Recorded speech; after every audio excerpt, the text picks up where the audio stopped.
was the first victim. She's kind of the main victim in this whole story. At this point, when the video starts, girl number 4 had walked out to take a phone call. So there's only 3 of the 4 girlfriends sitting in that little corner table.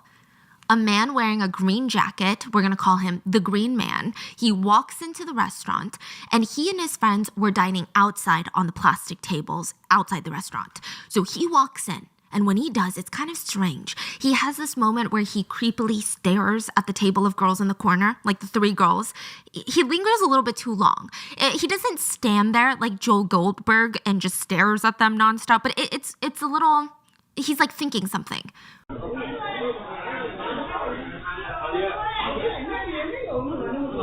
Then he walks up to where the 2 boyfriends are at the cash register. He tells the owner of the restaurant to put a rush on the outside group dishes. He's like, my friends and I were hungry, like hurry up on the dishes.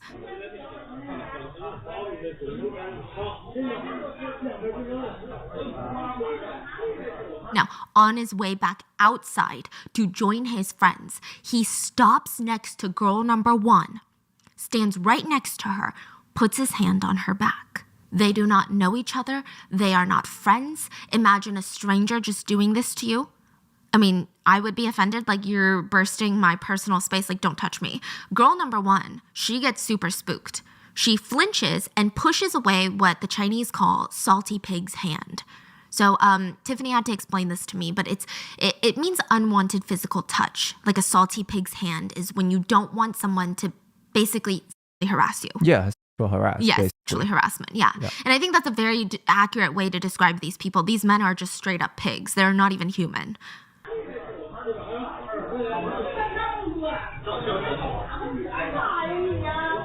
And she's like, what are you doing? She says that in the video. What are you doing?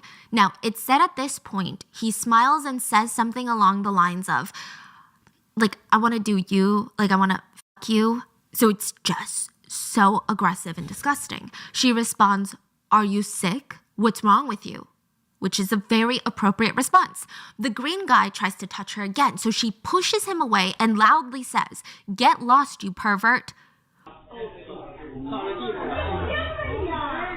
The whole restaurant hears the entire interaction, so they know exactly what's going on. They know that this is a complete stranger. They know that he's sexually harassing her, but Green Jacket gets pissed. He slaps girl number 1 across the face for refusing to be sexually harassed.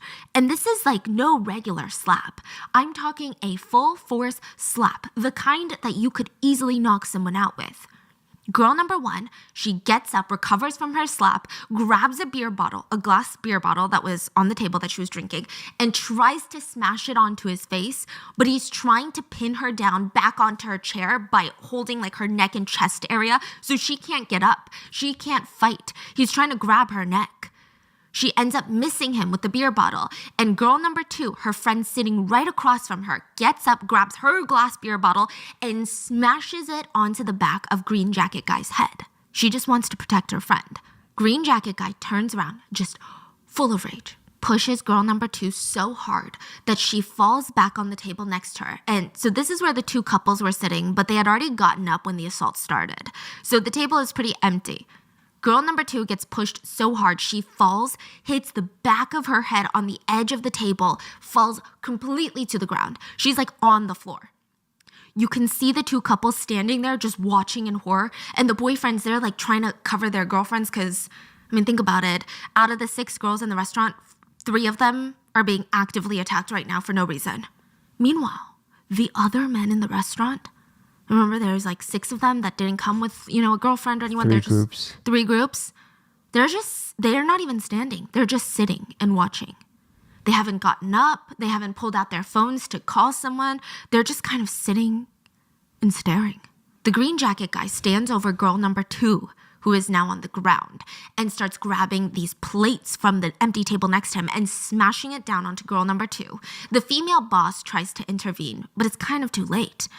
After hearing the commotion, Green Jacket Man's friends run into the restaurant and they seem ready to fight. Green Jacket Guy's posse consists of 7 pigs and 2 women. It genuinely seems like they do this often because when they hear that commotion and they see through the glass windows that green jacket guy is beating someone up, they don't even hesitate. They don't know what's going on. One of them even grabs a chair on the way to throw it at someone. We're going to get into that. Now, let's talk about a few key players. There is a guy that is often referred to as the boy shirt guy online. He's wearing this black shirt from the streetwear company Boy London, and it just has these really intense wings on the back that are just really showcased in this video. And it says boy in big, bold letters. But he's not a minor. He's not a boy. He's a full-grown man. So boy shirt dude is like the henchman of the group. He jumps into the restaurant and without even trying to assess the situation, figure out what's going on, he immediately starts beating this woman up. He starts kicking girl number 2, who's still on the ground. He starts reaching for whatever is in his vicinity so he can slam them down onto her. And now enter into the fight girl number 3, their other friend. She rushes over. She protects girl number 2, who's on the ground. She's trying to shield her friend with her own body. Meanwhile, nobody else in the restaurant is getting up to help. Nobody's doing anything. All these full-grown men are sitting there watching the assault take place. And again, they heard everything that went on, so it's not a situation, even if you knew, there's really no excusable situation for this, but you don't even have the excuse of like, I had no idea what was going on. Like, it just like so sudden. You knew what was going on. So the boy shirt guy is full on throwing a violent, rage-fueled temper tantrum at this point. He starts screaming, "Motherfucker, I'll beat you up." And then he kicks girl number 2, who's still on the ground. At this point, 2 more of green jacket guy's friends come in. A guy in a white shirt and a guy with a hat, along with a girl in a skirt. The girl in the skirt was the one that actually brought a literal chair from the outside. Like, you see her on the CCTV run in with a chair. Like, she, on her way in, she just grabbed the chair and ran. Like she's ready to throw it. Ready to smash someone with it. Like, it's insane. It's like their reflex is, let's go. Their reflex is violence and just... Exactly. Again, it seems like a normal night out. So the white shirt guy grabs a chair as well from outside and smashes it on to girl number 2 and girl number 3. Girl number 3 gets hit because she has been protectively hovering over her friend who still hasn't been able to get up from the ground. Now, this pisses off boy shirt guy, who screams, "Beat her up!" And he's pointing at the 2 girls. At this point, the guy in the hat seems to be the only one in the entire restaurant that tries to do something. He tries to tell his friends, let it go, like, leave it alone, let's go. Green jacket guy gets pulled off the 2 girls on the floor by his friend, and that's when he turns around and he makes eye contact with girl number 1, who was behind him trying to get to her friends to save them. And he decides that his anger is not over. He grabs her by the hair, punches her in the head. So imagine with his left hand, he's holding her head in place with his hand and then just punching her with his right hand. She tries to cover her head with both of her arms, and the boss is trying to defuse the situation before it gets any worse. But, I mean, there's really no stopping these people. Meanwhile, 3 tables of full-grown men are still sitting and watching. None of them have even stood up. The 2 couples are cowering nearby. They seem genuinely terrified of what's going on. And once the green jacket guy, like the leader of this group, brings his attention back to girl number 1, the rest of his little minions, they join him. They all start dragging girl number 1 out by the hair. They're literally grabbing fistfuls of her hair, twisting it, and then yanking her head outside. One of the guys pushes girl number 1 down at one point, and it ends up dragging green jacket guy down with her. So he's on the floor. And I think that this is when things start escalating more. This is my speculation. I do think that the fact that they're trying to take her outside is already escalation enough, but the fact that he seems like someone who has an incredibly fragile ego and is like a sad excuse for a human, and he's embarrassed by falling during this fight with a girl. Just like how he was embarrassed that she had rejected him, he's embarrassed of falling. So he starts amping up the torture. The 3 guys drag girl number 1 out on the ground outside by her hair. And they're all yelling, "Get out here, motherfucker, get out here."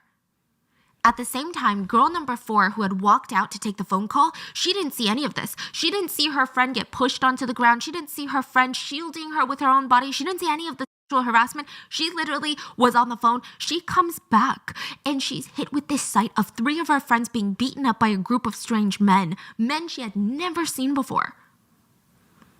Remember girl number 3 who was shielding girl number 2 with her own body? She immediately gets up, rushes out, and tries to help girl number 1. One of the guys from the group tries to yell at her and stop her from going out, and he's like, "You stay here." It feels like he's this minion that's going to be making sure nobody in the inside of the restaurant tries to plot against them or call the cops. So he tells her to stay. She doesn't listen. Girl number 3 is kind of, I don't want to say a hero in this story, but she definitely was just nonstop trying to help her friends. Like, she's just running from one friend to another friend to another friend, trying to shield them. The guy that was yelling at her not to go outside rushes out to follow her, and you can hear girl number 1 screaming outside.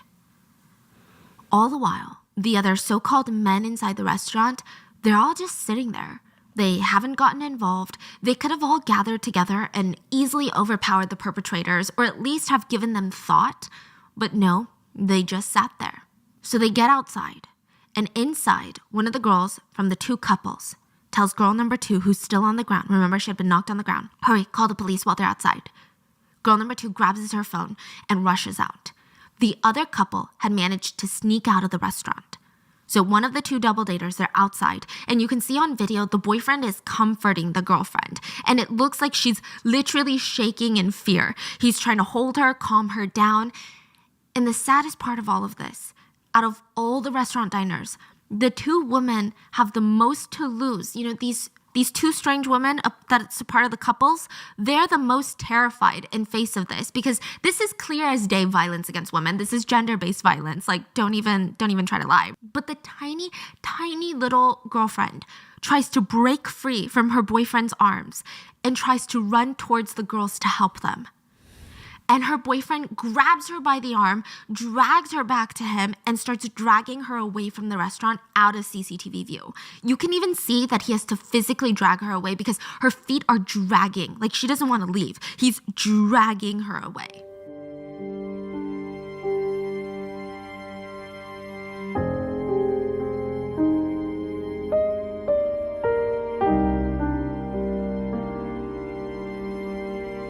The girlfriend is really the only stranger, the only bystander that tries to intervene, that tries to help. There's another table of diners outside, and they just stand up to watch what's going on, and eventually they leave. They do nothing to stop this either. So now, girl number 1 is thrown on the ground outside. She's already been dragged around the concrete steps by her hair, and when she's laying on her back on the cold street, green jacket guy stomps directly onto her chest. And she's very small. She's just physically in stature, she's very tiny, she's very petite. Green jacket guy is a little bit on the heavier side. Girl number 4, the one that was on the phone, tries to protect her friend, so she punches green jacket guy. And he turns around and he slaps her so hard that she loses balance and falls back. And you can hear this loud thud on the CCTV, the video, and her head smashes onto the concrete steps that were leading up to the restaurant. So girl number 3, the one that's going around protecting all of her friends, she rushes to comfort girl number 4 who had just hit her head. And the white shirt guy, I don't know what's wrong with these people. He decides girl number 3 needs to be taught a lesson for comforting her friend. He goes out of his way to walk over to the 2 girls on the concrete steps and screams, "The f*** are you doing, huh?" And he tries to slap girl number 3, but he misses. And so he's embarrassed, walks back over to green jacket guy, who is stomping on girl number 1's face, directly on her face, while she's lying defenseless and unmoving on the ground. And then the green shirt guy walks over to the table that he and his friends were eating at, grabs a glass beer bottle, and is ready to smash it on girl number 1's head. Now, remember Hat Guy from inside the restaurant who was trying to break up the fight? He's trying to hold up the green jacket guy again. He's trying to defuse the situation. Now, the other couple in the restaurant and the owner, they rush out. And it seems like the owner is confused on what to do. That's kind of like what her body language tells me. She's not necessarily rushed and panicked and trying to scramble together. It just looks like she's assessing it, and she herself is scared and confused, and she doesn't really know what to do. And she's probably in her 50s, like an older woman. Yeah, she's an older woman. So she's just like, what the hell is going on? Now the couple, they're trying to slowly leave, right? and they get yelled at. The white shirt guy screams, "Get back in there," back into the restaurant. But they slowly inch off while the whole commotion's going on, and they run off. Meanwhile, girl number 1 is trying to get back up, and Green Man pulls her up by her shirt. His friends are trying to defuse the situation. They're like holding on to him at this point, saying things like, "Let's not waste our time. Let's go. Let's just leave her. She's not worth it." And I think there was something about the way that all of his friends were telling him to leave it alone. They were telling him to not do it. I feel like he didn't like that. I feel like he decides, I'm going to show them that I make my own decisions. He was picking her up at one point, but he throws her back on the ground, on her back, and kicks her directly in the head one more time, almost as this defiant, "See, I do what I want." Some of the other guys start going back into beating girl number 1 at this point. Now, a girl from their group, a girl from the pigs group, presumably one of their guys' girlfriends, runs up to remember the girl that brought in the chair? So what had happened was, she thought that they were fighting a guy inside. So she brought in this chair and then realized that the guys were beating up a girl. And then she put the chair down, but another guy grabbed it and threw it on one of the girls. But I guess she didn't want to fight one of the girls. So she runs up now and is trying to break them up. She's like, "Come on," she's pulling on the white shirt guy, "Come on, stop." Or, it's time. This is her friend. These are the people that she came out to eat with. The white shirt guy turns around and slaps her across the face. And he does it with so much force that she stumbles back a few paces, and he points his finger at her like he's about to yell something at her. He's about to curse her out. But instead, he takes a moment. The fact that he had to stare at her for that long of a moment is kind of alarming. But he takes a moment, registers her face, and is like, "Oh my God, I just slapped my friend." So this guy thought that he had slapped one of girl number 1's friends who were trying to pull him off of their friend. And it took him a second, even after staring at this girl's face, that wasn't the case, that he had slapped his own friend. So you see him on the camera while there's a whole commotion going outside, going to hug his friend, and he's apologizing like, "Sorry, sorry, sorry, sorry." Crazy. Yeah. You're right. Yeah, these are not humans. Where's your brain? What they remind me of are just people that don't think, have no brains, no souls, no hearts, and they're just brute violence. And just as quickly as that happens, he goes back to join his boys to beat up girl number 1 some more. Meanwhile, Green Jacket Guy has been busy. He had grabbed girl number 1 by the hair, so in his left hand, he's holding her hair, keeping her head in place, and then with his other hand, he's just slapping her again and again and again. And the motion that I'm doing, I know it just seems like he's slapping her "Wake up." No, we've talked about this guy's slaps. It's enough to bring people down. He's knocking people out. People are losing their balance. These are not regular slaps. In the background, girl number 4 that was knocked down onto the step by his slap, she finally gets up. And girl number 3, the friend that has been so busy trying to save everyone, runs to save her friend, girl number 1. Literally this whole time, all she's doing is running from friend to friend to friend. So the boy in the white shirt that had just slapped his own friend decides to take over while Green Man gets some rest because, I don't know, I guess they're getting tired. He grabs girl number 1 by the hair and starts dragging her away from the restaurant, away from cameras. And he's slamming her onto the ground multiple times along the way. He finally throws her on the ground near their table and kicks her another 3 times. Finally, one of the guys in the group screams at his friends, "Let's go, everyone. Let's all stop. Come on, let's go." I think it was registering, at least his pea brain, that if they kept going, someone was going to die that night. Green Jacket Guy grabs another glass beer bottle from the table, and you can hear someone screaming, "Stop hitting her!" But he doesn't. He grabs another beer bottle, starts dragging girl number 1 even further away from the restaurant, further away from cameras. At this point, both girl number 3 and girl number 4 are standing next to girl number 1. Girl number 3 is on her phone, probably calling the police. And girl number 4, this is the one that went to go get that phone call, right? It looks like she's recording something, probably for evidence. The boy shirt man sees her recording, walks over, slaps her across the face so hard, she almost loses balance again. And this time, she runs into the little alleyway next to the restaurant for safety. The whole group sees this. And I think that they imagine that she has some sort of video that they need to delete. So they start running after her. There is no CCTV in that alleyway. Girl number 3 helps girl number 1 sit up. And she realizes that her friend, girl number 4, is getting chased into the alleyway. So she runs into the alleyway. And you can hear these two girls crying and screaming from the alleyway where there are no cameras. Girl number 1 finds all the strength she has, gets up, and rushes into the alleyway to save her friends. We also see Green Jacket Man come back out of the alleyway and goes to grab another beer bottle from the table and walks back into the alleyway. He's screaming, "Catch her, catch her." And you just hear screams coming from the alleyway. And we don't really see what's going on in there. Because of that, there's going to be a lot of conspiracies on what happened in that alleyway. But we do know that after the assaults continued in the alleyway, the perpetrators, they all ran off. Girl number 1 was left laying in the alleyway, unable to move. Witnesses said that all she did was lay there and weakly say, "It hurts."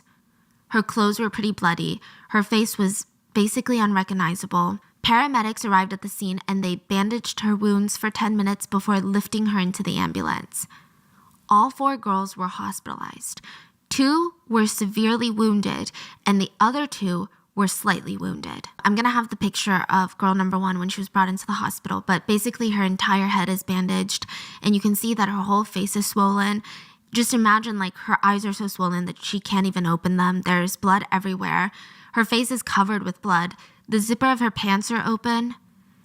And that's the video that enraged practically every single woman and a lot of men, not just in China, but everywhere.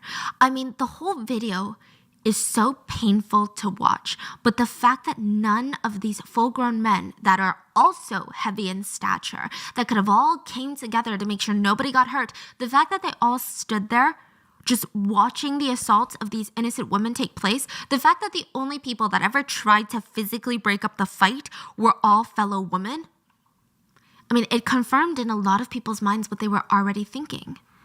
And I don't know if it was necessarily heartbreaking when I saw the video. I think it was more of like just anger, pure anger. Like even now, I mean, I don't know if it's like I want to cry, I'm so sad. It's more like I'm so angry, I want to cry. Especially friend number 3. I mean, she protected her friends over and over and over again. And then the girlfriend that was so terrified, you could see her shaking in fear for these strangers that she had never seen before. She wants to save them. And even then, she's the only one that tries to run in and help.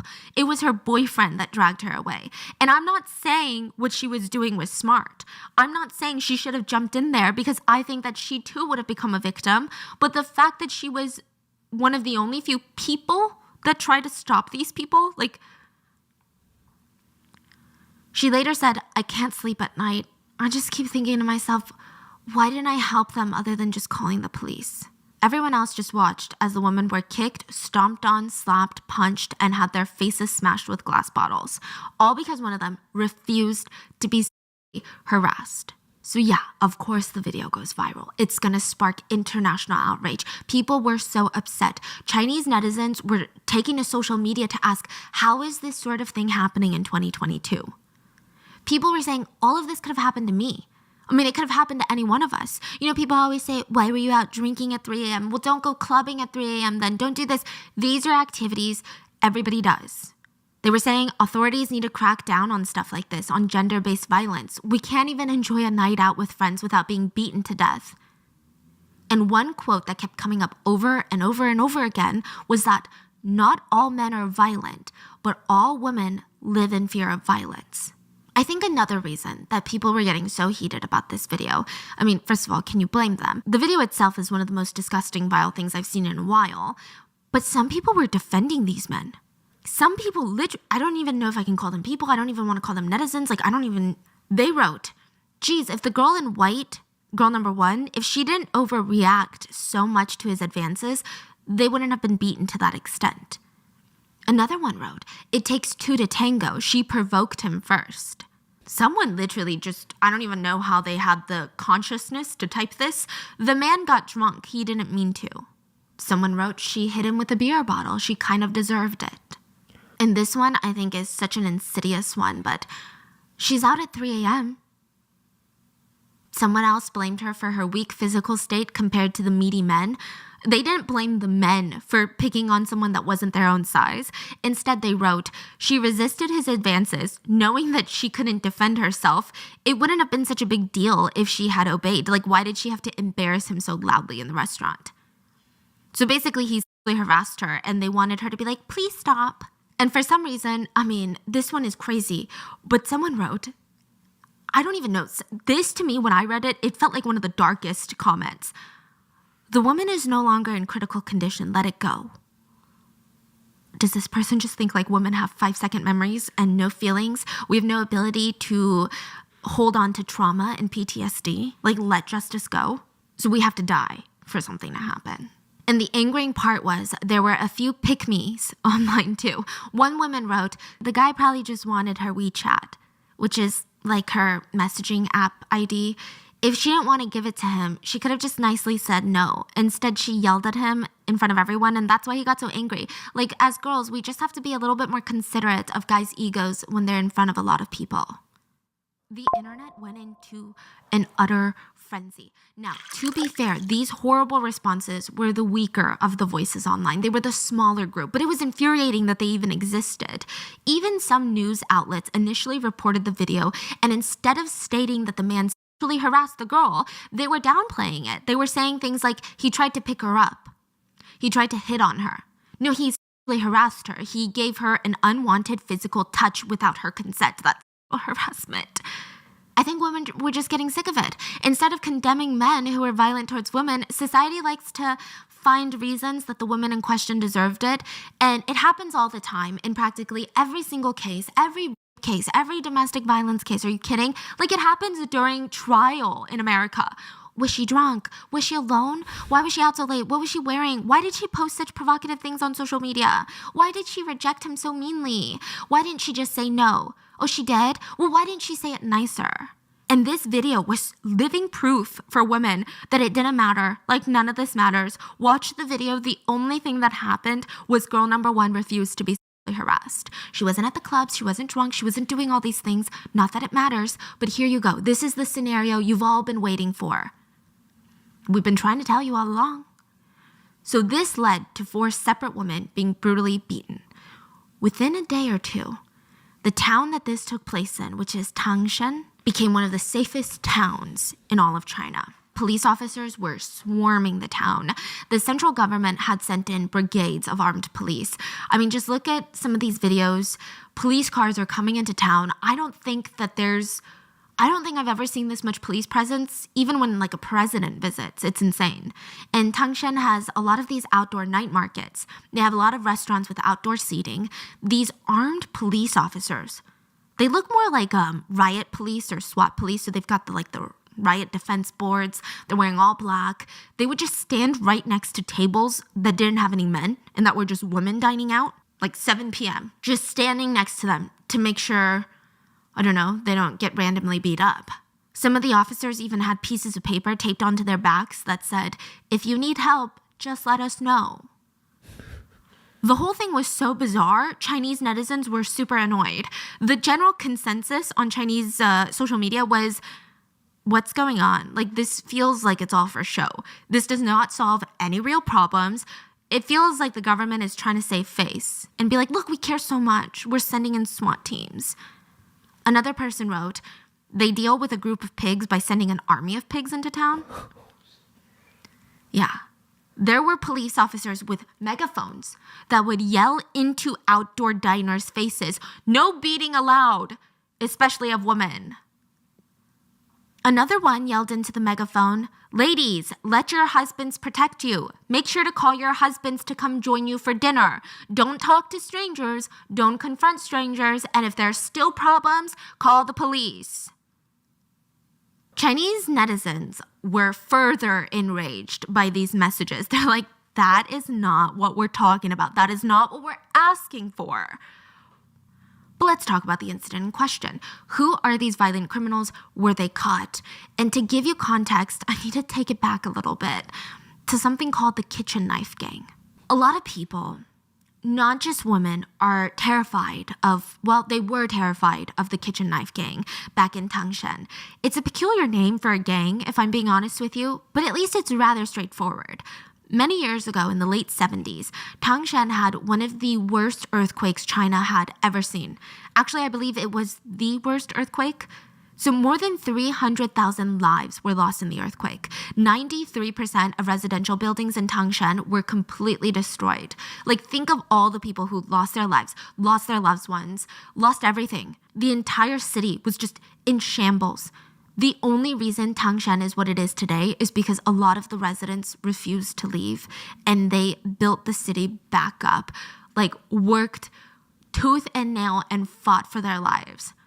And the whole country of China, they rallied around Tangshan and tried to help to the best of their abilities. Like, every major city were sending in their own truckloads of supplies, of food, of medical help. Volunteers were coming. And I mean, genuinely, it was a moment where I feel like the country was united. Other materials to help rebuild residential buildings were being donated. Commercial offices had to be rebuilt. Just think about the beginning stages of this, though. It's chaos. There's no order. To build one building, that's chaos. Now think of it as all these major cities are bringing their own volunteers, their own supplies, and to coordinate all of this. I mean, this type of catastrophe itself was unprecedented. A bunch of young men were like, okay, well, there's no order, so there's probably no law. They decide now is the time to take advantage of the victims of the earthquake. The victims of the earthquake, that's who they're targeting. They start flowing in from neighboring cities to start committing crimes. These are like younger kids, I want to say late teenagers, early 20s, primarily, predominantly men. And they're stealing from the people of Tangshan. Who's going to stop them? The police have been wiped out. They're too busy trying to save lives, literally. They felt like Tangshan was basically a free-for-all town. And that's how the kitchen knife gang was formed.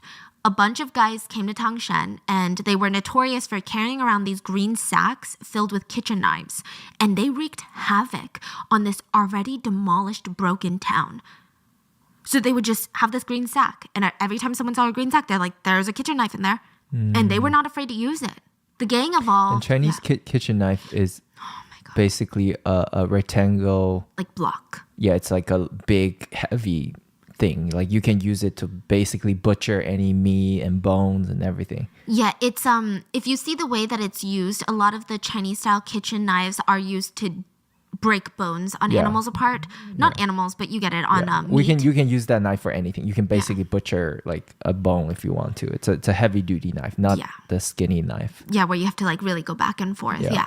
So eventually the gang evolves into having 6 separate subsets. Now, locals had no idea how to distinguish between the different subsets. I mean, I think even in the US with all the gang activity that there is here, I genuinely don't know how to differentiate between the subsets of a gang. They just knew that anyone in the streets with a green sack or any kind of sack or holding a rectangular chopping kitchen knife, because sometimes they would just walk around with it, they were not to be messed with.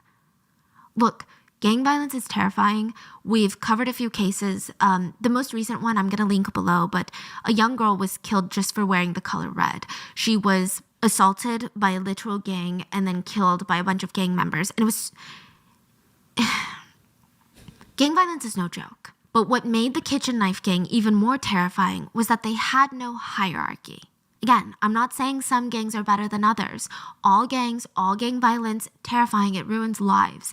But hierarchies are put in place to make sure that people are following their own little moral code. Each gang has their own moral codes. Some gangs don't mess with family members of rival gangs. Some gangs don't mess with children. You know, everybody has their own little standing. There's someone in charge that can dictate if what you did is bad, too far, not good enough. So there's something there. Well, the kitchen knife gang, they had no rules. So people would just be like, okay, now I'm part of the kitchen knife gang. I'm going to go out and do whatever I want. It was a nightmare. I think at its peak, there were about 500 to 600 members that were in the gang in the city of Tangshan. And that's a lot of people for a city that had just witnessed an earthquake where people are gone. These 500 to 600 evil gang members would go around picking fights, robbing people, racketeering, which racketeering is basically forcing businesses and residents to pay them a monthly, weekly, daily fee just to stay alive. They would women, threaten people, light people's houses on fire, beat people until they were nearly brain dead. Like, that's what they did.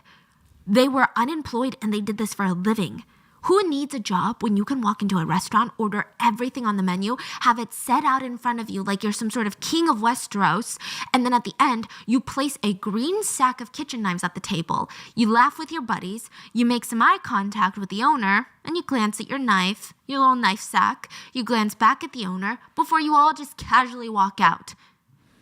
Like, the owners were too scared to ask them to pay. They were too scared to report them to the police. I mean, even if they did, nothing happened, so why brand yourself as a snitch? You were just grateful that they were gone. Because sometimes for fun, they would smash people's entire businesses apart. They would break their windows, trash the entire place, go to the back, rip everything off the walls. You were just glad to have been made it out alive. Sometimes the owners would be forced to thank them for coming and escort them out of the restaurant like they were some VIP customers. It was horrific. And then these gang members, they would go into whatever store that they wanted and leave with whatever they pleased. Let's say they walk into a furniture store. They spot a new fridge that they want for their house. They would even have the owner deliver it because it was too heavy for them to carry home. The owners would be too scared to say no. It got so bad. Women in Tangshan did not go out alone, even in the middle of the day. There were countless stories of girls being dragged into alleyways, being assaulted, and if they came home to tell their families what happened, there was nothing they could do. The families were just thankful that their daughter was alive. They would say things like, "We have to let it go. We can't mess with the kitchen knife gang." And if anyone outside of Tangshan heard this, they might scream like, "Okay, I'm getting so frustrated. Just call the cops. What are you guys doing? Just tell someone what's going on." This is why that didn't work. The gang was so powerful, the cops were terrified of them. A few years after the earthquake, at the gang's peak, a young teenage girl was being beaten and chased by a gang member. She ran straight for the police station. She burst in through the door, and the gang member, Zhao, he ran in after her. He had no fear. He runs into the police station, drags her onto the ground in the middle of the police station floor, and continues beating her. Most of the police just stood there and watched. They were too scared to stop him. There was one officer who did take initiative. He was the only one that did his job. He arrested Zhao, and his entire life fell apart the minute he arrested the gang member. His family was threatened. He couldn't live at home. He was suspended from the police force. He had to live inside the police station. It was insane. The police chief also had to live in the police station because his entire house was burned to the ground by the gang members for letting his officer arrest Zhao. 3 other police officers were beaten for their involvement in making a rightful arrest. So things were not looking good. The gang members are getting off on this. They are feeling unstoppable. Even the police are scared of us. In fact, the gangs had so much power, they started targeting supply trucks. So this is all going on in the middle of a natural disaster. The Chinese government and other big cities are sending in supplies by the truckloads, food, material, building material to help the people of Tangshan. The gang members start setting up these checkpoints into the city where they demand that these volunteer supply trucks pay them a fee to enter the city. There were several instances where these supply vans were robbed by the kitchen knife gangs. And if any of the volunteers or workers that are like, "Hey, I'm just here to drop off free food for people," they would be stabbed if they didn't agree to pay this little protection money.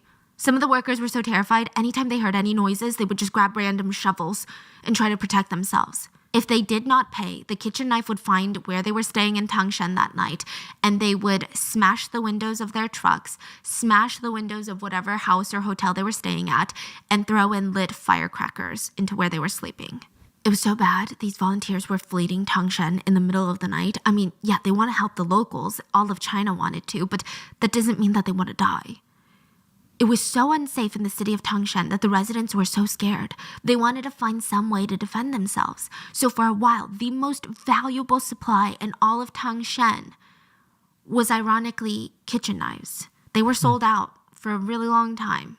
Yeah, a lot of the residents were like, "I gotta buy kitchen knives to defend myself." This was a victory for the gangs. They proudly proclaimed themselves the top gang in northern China. They were really proud of it. So you could say they got a little bit cocky. And that would later just bite them on the neck. Yeah, bite them on the neck. The kitchen knife gang was about to be shut down by the government. And it all started when 2 members of the gang were on a bus. They're robbing people, harassing girls, sexually harassing girls. And a man comes up to them and grabs them by the arm. And he's physically strong. His grip is tight. And he gets in their face and just says, "Just stop now." The two gang members are about to do something, but they look behind that man who's holding their arm and realize that they're outnumbered. The guy that had stopped them, his name is Lou, and he's a soldier. His comrades were on the bus with him. Okay, we're talking like soldiers, people who are trained in combat. There was nothing that these two just violent, knife-wielding, low-grade criminals, I mean, what were they going to do? Fight these soldiers? They were military. These are just two losers with knives. So they sit down, but they're trying to save face, which means trying to save yourself from the embarrassment. And they yell in front of everyone on the bus, "Yeah, well, see you after getting off the bus." Liu didn't think much of it. He thought they were, again, just saving face, trying to seem cool in front of the other bus goers. But he gets off the bus, starts walking towards the military camp at night, and out of nowhere, he feels stinging on his shoulder and this hot liquid just coating his shirt. The gang members had run up behind him, stabbed him in the shoulder a few times, and ran off. He fell down in a pool of blood right at the gates of the military camp. The gang members were so ballsy, they attacked a soldier in front of the military camp.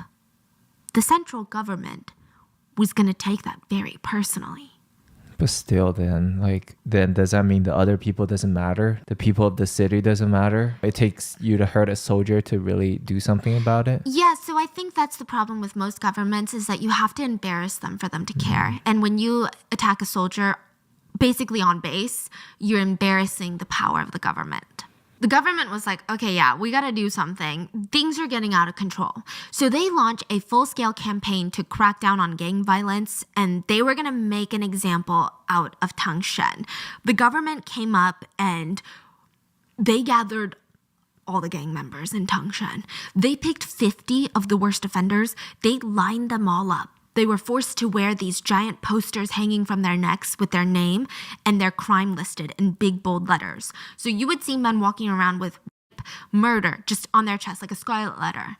They were lined up in a busy part of Tangshan and publicly executed. Thousands of Tangshan locals gathered to watch. It was a really happy day for the residents. Yeah, well, most of the residents. And I'm not going to say that I agree with this, but I'm just letting you know that the locals, they had been scared. They had been raped, murdered, assaulted, beaten. Their lives were utter hell for so long because after the earthquake, they were being preyed upon by young criminals who decided that they were going to take advantage of them. So none of the locals were crying for the lives that were lost that day. But it did result in a lot of conversations around China. The average age of those that were executed were 20 years old. Some felt like the government could rehabilitate these, quote, kids, that they could be reformed, that they had just been lost, they were undereducated, that there were a plethora of reasons that they turned out the way that they did, and it's not necessarily all their fault. Some people thought, well, you take a life, you do the crime, you pay the time. Others felt like, yeah, well, nobody told them to rape, assault, and murder. I don't know. Okay, it's a huge debate. I'm going to leave it up for you guys to come up with your own opinion, but I will say that the town ended up recovering afterwards because everyone was terrified of committing crimes in Tangshan after that. The economy was back on the mend, residents were recovering, infrastructure was coming back together, and it's not like gang violence completely ceased to exist after the execution day, but over the next year or so, the police arrested more than 600 more gang members and punished them according to their crimes. Like they were coming in heavy into Tangshan. So this is all to tell you that Tangshan has a very complicated history with gangs and gang violence and gangs controlling the police and the local officials. And this is all going to come into play in a second. So the first thing that netizens started to bring up when this video went viral were speculations of, are these gang members? Because this video is in Tangshan, which in everybody's minds, they remember the executions, they remember Tangshan getting cracked down on for gang violence. And these people in the video, they're so blatant in their violence. They're so arrogant. They almost have this attitude of that they can do anything and get away with it. They don't even seem that drunk. They're not stumbling about. This doesn't seem like someone who's just so angry that he committed this crime. Not that any of these are excuses. It was just strange. The ballsiness, the audacity of the whole thing. So for a while, it was speculation, and I would say that most people were under the belief that these were just evil guys. But maybe Tangshan is not run by the gangs, right? Because that's decades ago. They're all gone now, right? Do you know what fridge horror is? It's a term I just learned too. I never knew this term. Your sister told me. And I was like, that's a term we have? She's She's like, fridge horror. That's what this whole case is to us. And I was like, fridge horror? It's a term that's used to reference something that becomes more terrifying the longer you think about it.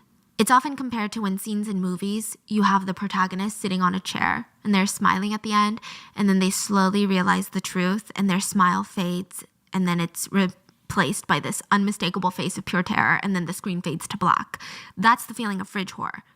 That's what netizens started to feel about this case. All because a police officer that arrived at the scene of the crime was interviewed. And he said during the interview, the assault took place at 2:40 in the morning, June 6, 2022. The police received their first phone call about the fight at 2:41 in the morning. They got there at 2:46 in the morning, so 5 minutes. That seems like a fast response time. They stated that the offenders fled the scene when they arrived. Victims were brought into the hospital by 2:46 a.m. But it was later revealed in an official police report that the police didn't actually get to the restaurant until 3:09 a.m. So instead of 2:46? Yeah, it's 23 minutes after when he said they arrived, which is 2:46 a.m. Now, the whole thing, does it really matter what this officer remembers versus what the police are saying? I don't really know, even though the 23-minute gap is pretty significant, and they're being very specific with their times. Like, the officer that was interviewed was like 2:46 a.m. It wasn't just like, oh, we got there around like 5 minutes later. He was very specific with their time. So people were just confused. How do you get that confused? But more than that, what this drawed attention to was people did some mapping. The police station is a little over half a mile from the restaurant. So if they got there... That's really close. Yeah. Like 5 minutes drive. Yeah, you could probably run too. So, okay, you got the first call at 2:41. Why would the journey take nearly 30 minutes for the police to show up? It's 3 a.m. There's no traffic. Yeah. Like, the whole thing was strange. People just felt like maybe the police don't show up to these fights because they know it's the gangs that are involved in the fights and they want to give them time to leave. Maybe the gangs are still running the police station or they're being paid off. Maybe that's why they don't respond. They know it's the gangs and they want to get there late so they could be like, oh no, we didn't see anything, and then try to sweep it under the rug and hope that everybody forgets about it. Side note, to make matters worse and fuel these rumors even more, is that later the police released some reports about this case. And they released a report showing the first calls that were coming into the station about this incident. And remember how one of the victims had called the police herself? They did not censor their report, meaning the caller's phone number, one of the victims, and her information was now all over the internet. Effectively, the police had doxed a victim. And if these perpetrators were gang-related, I just can't even imagine how incredibly reckless and criminal that is. The speculations online were growing rampant. The police are involved, like the police are controlled by the gangs. 2 main perpetrators were arrested soon after. Chen Jishi and Lu Tao. Okay, let's call them CJ and LT. CJ is the green jacket guy, and let's talk about him first. He's like the ringleader. He's the one that actually harassed victim 1. He's 41 years old, and he's got quite the complicated background. If you look at his resume, he would tell you that he's a manager of a fish farm in Tangshan. But if you actually spend a day with him, you realize pretty quickly he does not really work with fish. He mainly dabbled in finance-related crimes, violence. He's constantly having problems with the law. Shockingly, he has a wife and kids. He has a daughter. And it's not like he compartmentalized. It's not like he lived these 2 separate lives. The guy was constantly out cheating on his wife, and I think that she knew what was going on. CJ is officially listed in China as a dishonest person. Okay, so this is fascinating. But China is interesting. They have something called social credit, where you know how in the US you have your criminal charges that follow you around, and maybe your credit score. Like whether you're a registered sex offender or not, whether you're a felon or not, these are going to follow you when you apply for a job, when you apply for housing, when you're getting your passport. They're just always there. They're making your life rather difficult. But in most cases, it's not in every aspect of your life. Like when you check into a hotel room, they're not going to know that you're a criminal. They're not going to do a full background check China takes it 10 steps further. Let's say you have bad social credit because you're in some debt. The government can restrict you from spending. Everything is so connected by your ID, and you can't really do anything without your ID. And I'm not talking in the general sense of like, yeah, you have a ton of debt. It's going to be really hard for you to get a loan from a bank, you know? That's normal. In China, everything is connected. So if you book a hotel, you book a plane ticket, you buy a big ticket item like a new sofa, the government can know about it. They're going to know about it, and they're going to think, you're spending more than you should. So if you're in a lot of debt, the government can actually restrict you. So you can't buy first class tickets on airlines, business class tickets on trains, airlines. You can't buy premium economy tickets with your ID because you're in debt. You can't buy extra leg room on a train. You can't buy a presidential suite in a hotel. They're like, you're in debt. You don't need to live in a 5-star fancy hotel. So we're not even going to let you spend money. They don't let you spend a ton of money at nightclubs or even at golf courses. You're flagged from buying real estate or even buying high-end furniture for your house. You can't even purchase a car unless you can somehow prove it's for your business. The government can restrict you from traveling or even sending your kids to like these privileged private schools. Basically, they can restrict you from anything that they deem unnecessary for basic life and work expenses, and it's honestly wild. So this guy, he's on the dishonest list.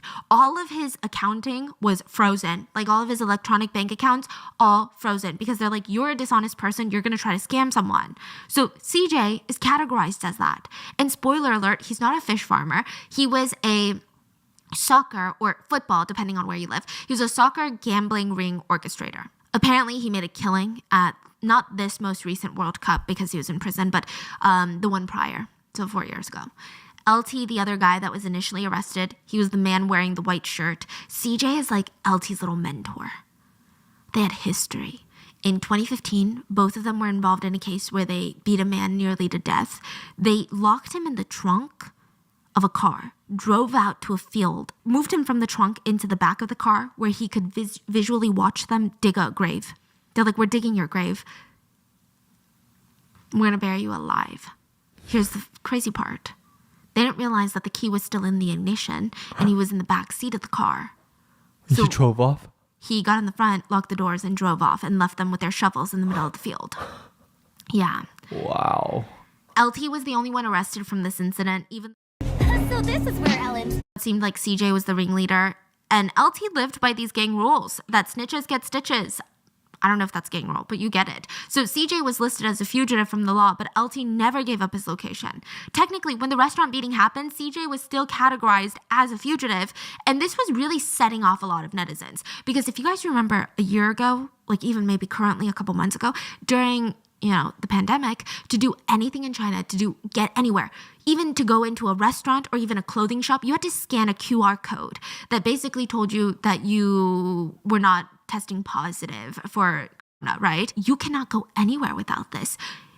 How was he going around anywhere?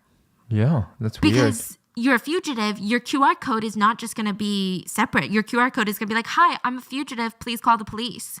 Yeah. So again, that leads netizens to believe that he did have some connections to authorities that could get him some sort of QR code. LT was also married with children.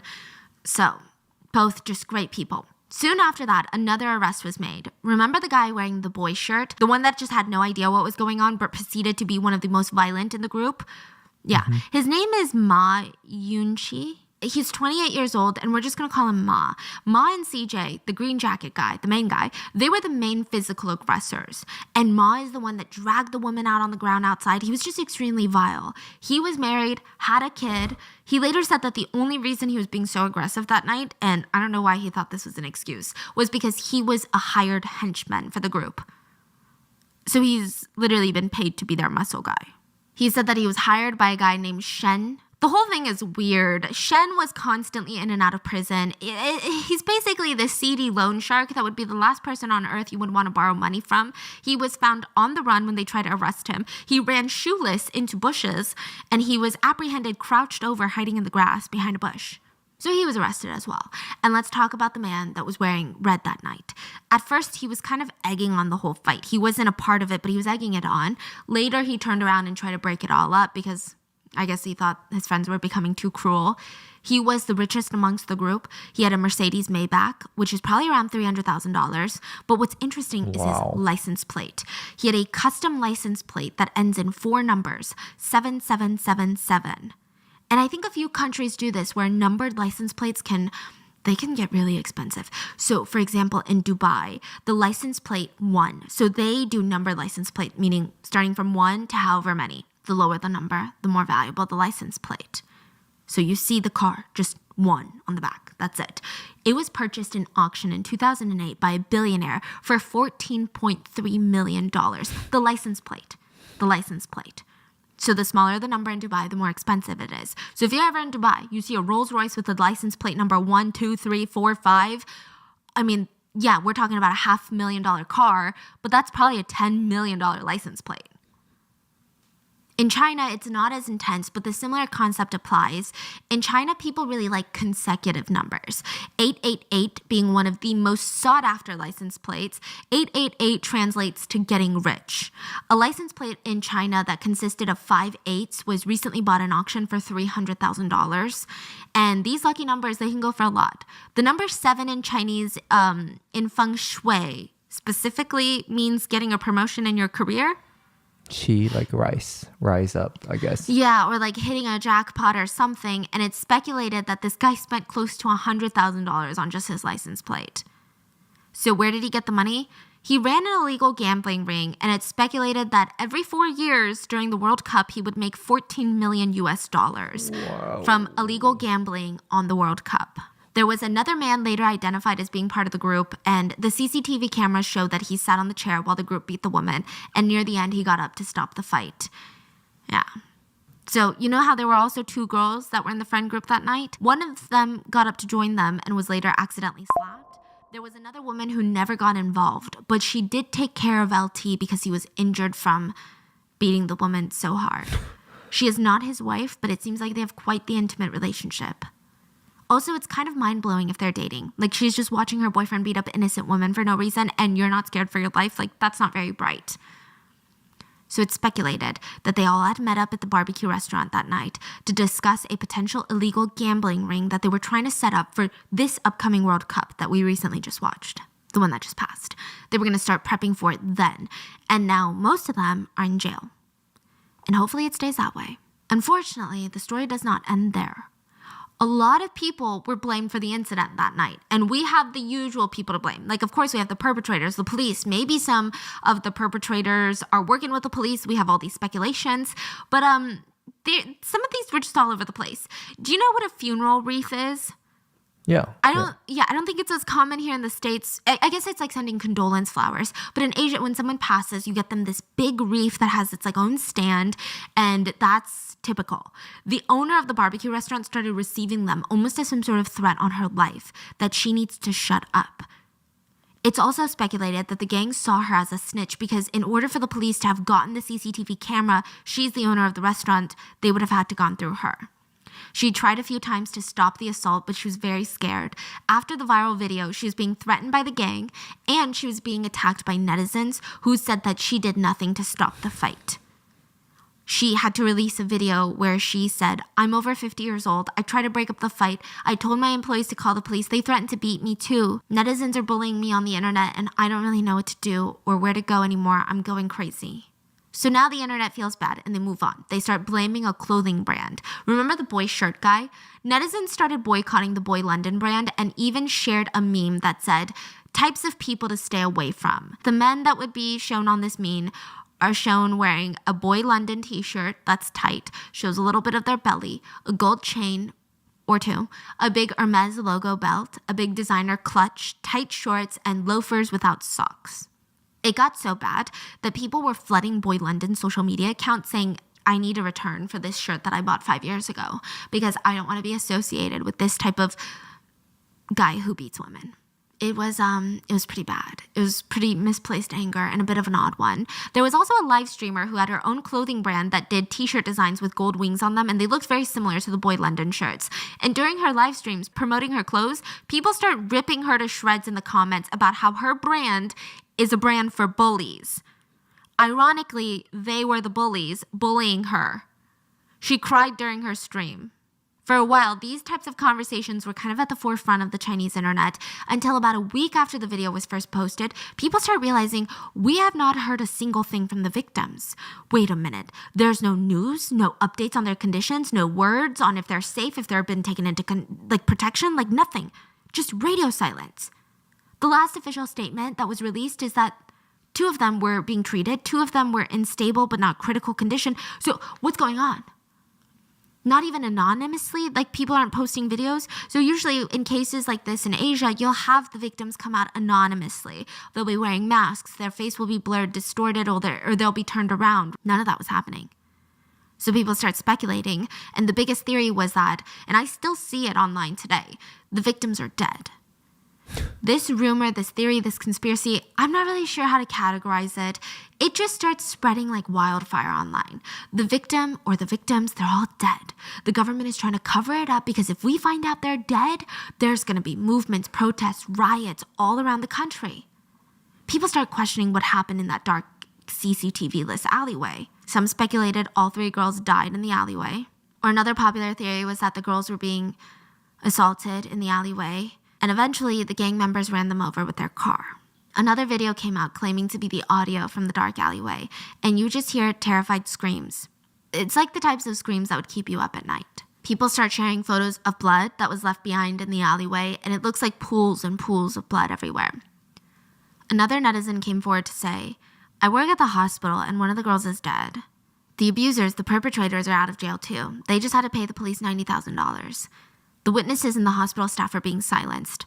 So Weibo is kind of like the Meta or the YouTube of China. Twitter. The Twitter. June 19th of 2022, they announced that they will be suspending 300 accounts for spreading rumors about the restaurant beating incident.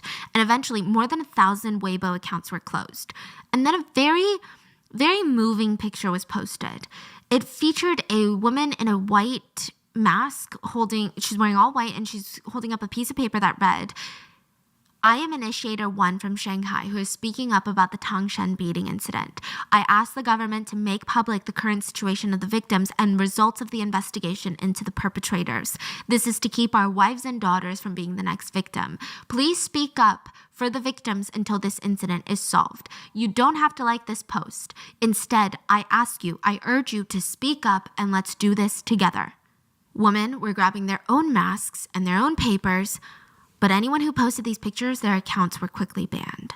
So this is only going to fuel more rumors. Netizens started speculating that Weibo was being ordered by the government to shut down accounts to hide the truth. People argued, just give us an update or something on the victims. Just let us hear from them once. We don't need to know their identities, or let a family member talk for them. Again, they can do it completely anonymously. We just need to know that they're alive. We just need to know the truth. Another person wrote, why stop at just banning the accounts? Why don't you go on the streets and cover our mouths too? But others started arguing, yeah, this idea is kind of crazy, guys. We can't just force victims out during the most traumatic moments in their lives so that you can get some closure on the internet. So again, I just want to clarify, nobody wants the victims' identities to be released unless that's what the victims wanted. They just wanted proof of life. And when I say government, a lot of it that I think people were upset about was the local government of Tangshan. It just seemed like they were corrupt. So this led to a lot of journalists getting intrigued about this because, if you're talking about a police cover-up, of course they're going to want to get to the bottom of it. A lot of journalists were being turned away from Tangshan. They would get to the train station at Tangshan and the authorities would be there and they would say, oh, for pandemic purposes, we're going to make sure that every single person is checked into the city. And Tangshan has these strict visitor rules. But it was weird because the pandemic was at its peak a while back and Tangshan never had these regulations, and suddenly, immediately after the restaurant beating, they were putting these regulations in place. One journalist managed to get into Tangshan and he was arrested. He said it was insane. I mean, the police were threatening him. They held him for 8 hours. He just didn't understand. They couldn't even give him a proper reason of why they were arresting him. He said about 4 to 5 officers harassed him for 8 hours until he was finally released. The reporter would go on to share his experience about Tangshan, and he said that he did nothing illegal, and he was just met with the most intense police violence. He would later be pressured into deleting that video. So reporters, they're getting frustrated by their inability to get to Tangshan and figure out what the hell is going on. It's speculated that almost 200 reporters were turned away from the city. Some optimists were believing that maybe Tangshan was doing this to protect the victims and their identities, but the general consensus was, this is suspicious. To make things worse, a few days later, the crime scene was demolished. Videos were reported by locals where the restaurant was being just demolished. What? Yeah. And people were saying the case isn't even being settled. How is the restaurant being demolished? Like, this is crazy. There was so much outrage, conspiracies. The local police came out and said, don't worry, it's not being demolished. It's just being renovated. Yeah. Other Tangshan residents came out to say, hey, the Chinese netizens are right. The city is still kind of run by gangs. Let me tell you my experience with gang violence that I have run into recently. And I'm not even involved in this like underground life. I'm just like a student. And they would post their IDs. They would post their stories to verify that they was real. Police would call these Tangshan locals and beg them to take it down. The whole world was watching Tangshan and it just wasn't good. So the local government decides, okay, let me try to fix it before the central government starts cracking down on us. And they release like this anonymous tip line where you can call and report gang violence. And it just didn't really work. Like, people were lined up outside because the line was crowded. You couldn't even talk to anybody. It was flooded with calls. People would go directly to the police station to get answers. They were left waiting outside for 4 to 5 minutes. So it was just reconfirmed 4 to 5 minutes? 4 to 5 hours. Oh. Sorry. So it was just reconfirmed in their heads, like, this is just for show. They don't actually care to do anything. And then the central government got involved, and a state-run media channel had released interviews done with the victims. Their identities were kept anonymous, but they tried to debunk some of the theories. They said that they were not assaulted. They were very, very badly injured. Girl number 1 had to have stitches on her face. She had internal organ damage, multiple fractures. It was bad, but she was going to be fine. They said that the screaming video of them in the alleyway was actually a mashup of other incidents. So that's what the news station said. They said that they traced the audio that someone had released online of like, listen to the girl screaming, you're telling me that they weren't assaulted. They said that someone had edited together victim screams from other instances and put them together. And the large amount of blood in the alleyway, they said it was just water that had been photoshopped. Okay, this one I actually agree with the state-run news for once, because the photo does look poorly edited. And finally, to really put a stop to the rumors, the victims, they expressed that they were okay. And they expressed anger at the fact that, one of the biggest parts of recovering from their trauma is that people try to give them advice on how to avoid being physically beaten next time. Girl number 1 said, I know these people mean well, but still, they told me next time to handle it more calmly and I should just tell him, big brother, no, we can't. I don't want to. And then just pass him a glass of beer so I can stay safe. But I'm pissed when they say that because why should I do that? For what? Another victim said, the gang told us not to call the police and told us not to tell anyone or they would kill us. They also debunked rumors that they had received any monetary compensation from the gang so that they would stay quiet. Now, on August 11th of 2022, the Green Jacket guy CJ, along with 28 others who were involved in a total of 11 crimes, so not just this case of the restaurant raiding, but like 11 collective crimes, they were imprisoned, they were indicted. You say 28 people? Additional, so 29 people were arrested. Wow, okay. And it seems that CJ was the initiator of the case. Not all 9 of his friends that were at the restaurant that night were arrested because 2 of them didn't really participate. They even tried to break up the fight at one point, so they weren't arrested, but CJ, the Green Jacket guy, was fined $45,000 and was sentenced to 24 years in prison. It's weird because in some sense, that is a lot more than what I've seen other cases similar to this get, but then just on a moral justice level, it's like not enough. So it's confusing. Like, do we compare it to the abysmal state of the justice system around the world when it comes to gendered violence, or do we compare it to just... Now, the other remaining defendants were sentenced to prison, ranging from 6 months to 11 years, depending on the severity of their crimes. Additionally, where we are right now is that 5 public officials, including the police inspector, the head of the police station in Tangshan, and a few other officers are being suspected of serious violations of discipline and law. So they're being investigated by the central government. And that is currently where we're at with the story of what happened in the viral restaurant beating video. I think this video is living proof of just the sheer fear that women live with on a daily basis. Like, there is no just saying no. There's no just rejecting him. We live in a world where it seems like we have to tolerate sexual harassment in order to stay alive. Like, not a single man in that restaurant tried to intervene. Not a single one of them even got up from their chairs.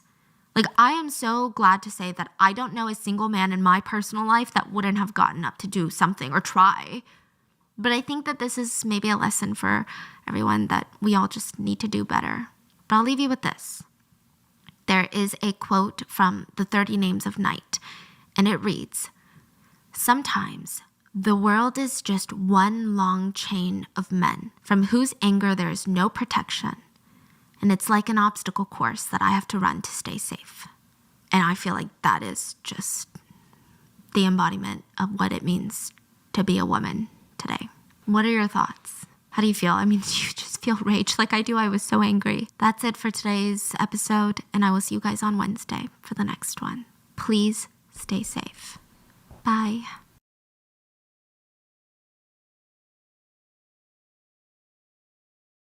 Did you know that you can get your prep for So this is where Ellen... free? Absolutely. With Bada bing, bada boom. Can you be two places at once? Okay, not in the metaverse, like not VR. I'm talking physically. Can you be two places at once? Can you be in one place miles away and then at a second place at the same time? I wish. Yeah, I mean, recently this case has gone viral because it seems like this YouTuber was two places at once. So December 18th of 2022, so just this last December, Steven was home. And we don't have his Ring camera footage to prove that he was home, but we do have a live stream, which is like the next best thing. He's live streaming on his desk. He's playing Grand Theft Auto. The stream was titled Violent Night Christmas Stream. He's just like in this intense gameplay. He's getting into it. He's screaming at the camera. He's getting riled up. He's completing his little quests. Oh, look at the droplets of blood. Just like the rain. Beautiful stuff, right? Come here. No one's coming to save you. Tra la la la la la la. Christmas in a week. He's live streaming at home, but the very same night, it's alleged that he was somewhere else entirely. He was allegedly caught on CCTV on his way to murder his pregnant girlfriend. But how could that be? I mean, he was clearly at home, sitting at his desk, playing Grand Theft Auto, live streaming in real time to his YouTube audience. Is this a case of mistaken identity? Is this a doppelganger? Or is this something else entirely?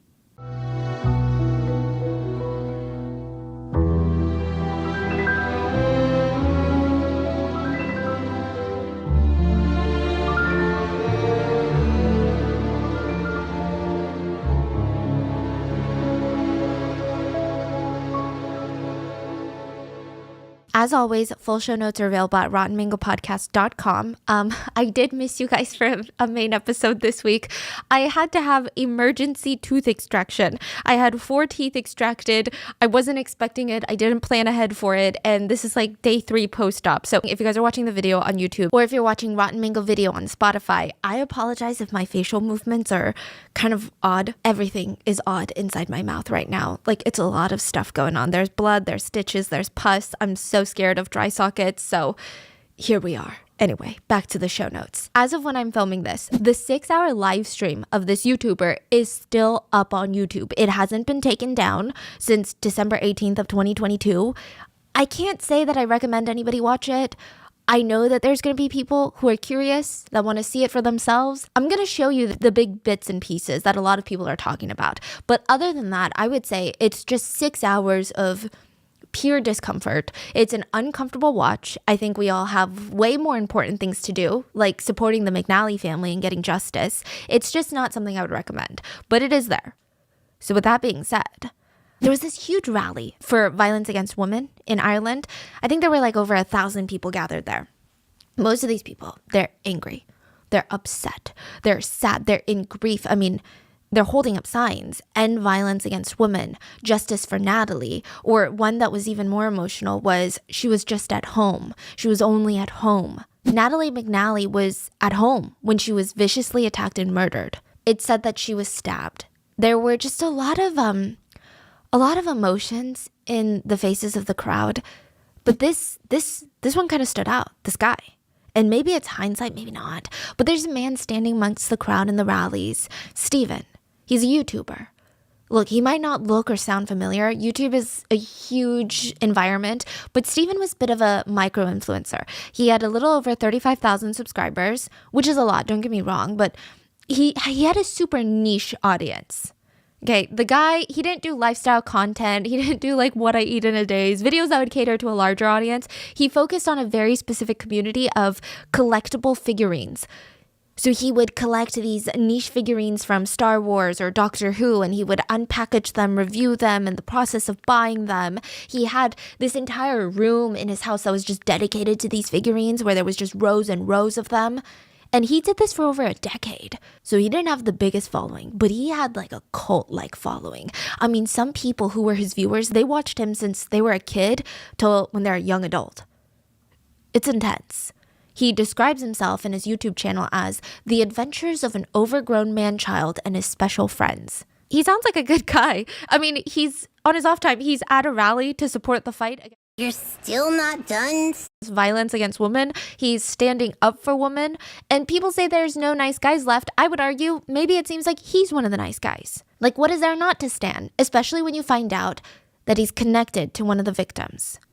His pregnant girlfriend, Natalie, was murdered the night of December 18th. She was murdered while he was live streaming. It was a pretty big deal when Natalie announced that she was pregnant. She had her whole family seated around the living room. Her brother, Neil, Natalie's brother, said the minute the words came out of Natalie's mouth that she was pregnant, everyone, the whole family, they jumped to their feet and they started jumping up and down. By the end of their night, their cheeks were hurting from smiling so much. And Neil said even when everybody left, he caught himself like skipping around the house, cleaning up. He was just so happy. His little sister was pregnant. At this point, the McNally family, they felt like the fall of 2022, just 2022 in general, was gonna be one of the best years of their lives. The baby wasn't expected until 2023, but pregnancy is part of the journey. I mean, the family, they're so excited. They're buying all the baby supplies, like the crib. This is gonna be the first grandchild for the McNally parents. Natalie's parents, they're telling everyone and anyone, like, you know, the McNally parents, you know that Natalie's expecting a baby. They would even tell the friends, I've never seen Natalie so happy and content, like, in my entire life. You know, just being pregnant, she has all these plans made out for the future, and she's doing really well with her boyfriend. And Natalie's brothers, her 3 brothers, they're treating her even more like an egg, now more than ever. So Natalie is 32 when she falls pregnant, but to her brothers, she was like their egg. That's how they describe her. Ever since she was a kid, I know it's a strange way to put it, but think about it. She had 3 brothers. She was the only daughter in the family. Her 3 brothers, Brandon, Declan, and Neil, they said because Natalie was the only daughter, she was like their precious egg. Everyone in the family was like, we gotta protect this egg. We gotta make sure nobody hurts this egg. We gotta dote on this egg. We gotta make sure that this egg is good. And Natalie was just completely cherished and protected by all of her family members. I mean, they treated her like an absolute Let me tell you what. princess, but she never really let it get to her. The way I can describe it is Natalie gives me main character energy. Like, that's the energy she has. She's just so full of life, very compassionate. There was a tribute video that was uploaded onto YouTube for her. You can see that she loves animals. She was just bright, kind-hearted. And at this stage in her life, she's working at a marketing department for a massive transportation company called TransLink, which is already impressive. But she went a step further. If she's not working, she's volunteering. So she would go around her community and she would advocate for what everyone around her needs, what her neighbors need. What do you guys need when it comes to public transportation? I'm going to go take it to TransLink, my boss, and tell them what's up. She just wanted to serve her community. Like, she was just this brilliant, personable soul. People who worked with her said it was an honor working with her. She seemed like one of those people that had more than 24 hours in a day. You know those people I'm talking about. Because when she wasn't doing all of that, she was still taking care of her family. She had moved out at this point. It was just her and her pets, but she would always come home to her parents, take them to soccer games. That was like a family tradition that they had. When Natalie was a kid, in this picture that landed her on the front page of the Mirror magazine. And she's in the middle, just beaming at the camera. She's like cheering for her family's favorite team, dressed head to toe in their colors. And we're going to come back to this picture in a minute. But you can just tell Natalie was this really honest, kind-spirited person in life. And then she met Steven, her boyfriend, who would soon be arrested and then released for her murder. Steven was 33 when Natalie announced that she was pregnant. So, I mean, he's of age. The couple had been officially dating for a few months. It was quick. By all accounts, the pregnancy was unexpected. But Steven and Natalie, they were both ready to step it up. They're like, okay, this is a blessing in disguise. We're ready to start family. We're both of age. We have stable careers. Like, this is perfect. And everyone around them is so supportive. It seemed like, okay, yeah, sure. They don't know each other that long. They didn't date that long. But there's no red flags on either side of the couple. Like, they seem like they would both be amazing parents. This looks like the beautiful start of a fantastic family. I'm not sure if Natalie was nervous to tell Steven about her pregnancy, but there are no reports. There is no indication that either party were super stressed or upset about the pregnancy news. Sure, they were excited, they were surprised, but I mean, it didn't seem like they were stressed. Natalie, at this point, she was emotionally, mentally, financially just ready for a kid. She's ready to make the change. Even if the pregnancy was initially a surprise, and this is so important, her family even said Natalie was just bursting to start this new chapter of her life. And I think with Steven's past experiences in life, I can only imagine a lot of people in Steven's life were so happy that he was starting his own family. You're like, okay, what happened? Let me tell you. Steven had lost his parents in 2014. He lost his mom in 2014, and then in 2015, he lost his dad. He didn't have any siblings, from what I could tell. His whole support system at this point was his dog, a cute little terrier named Smokey. And that was just all he leaned on during his parents' death. Like, for 12 years, Smokey was his life. And more recently, a few months before Natalie's murder, 12-year-old Smokey passed away. So it was a pretty rough time for Steven. He posted an emotional tribute on his YouTube channel for Smokey. And I don't know, like, I guess I imagine if I were this guy's friend, I would think, wow, this guy has had a lot of loss in his life, but maybe this is the best thing that could happen to him. He's starting his family with someone that's compassionate and kind and full of life. Like, if there's anyone that's going to be a good mom, it's going to be Natalie. Like, maybe this will be good for him. That's the kind of the feeling that I think a lot of people were feeling about Steven. And the couple, they're trying to go about it responsibly. Natalie's like, okay, I'm not trying to like rush into moving in together just because I'm pregnant. They're trying to take things slow so that whenever they do move in together, they have this strong foundation for their relationship. So December 18th, 2022, Sunday rolls around, and she's a few months pregnant at this point. The night before, Saturday, Natalie had spent the night at Steven's house because they're still living separately, and she went back home to take care of her pets the next morning. Sunday morning, she goes home and she's getting ready for the work week ahead. And on top of that, she's like, once I finish everything, all the house chores, I got to go to my parents' house. It's the World Cup finale, literally the one that we just all watched. Oh my gosh. And she's always been a huge soccer fan. Her family, huge soccer fans. Which, side note, it was a pretty exciting game. So I'm sure Natalie was just bursting with adrenaline, with just like everybody else that was watching. And once the game ends, she's getting ready to go back home, and her phone pings with a text message from Steven. This is like 5:57 p.m. And it says, right, well, I'm off to stream the night away. Wish me luck. That's what Steven says. Natalie smiles and she responds, I might have a peek at your stream later. We also later find out that Steven had tweeted that he's going to be streaming, and Natalie had liked the tweet.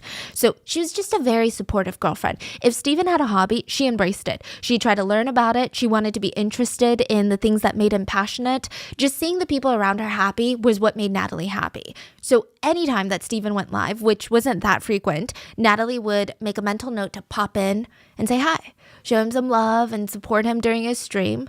So she's gathering up her stuff at her parents' house and she starts heading home. This would be the last time her parents saw her alive.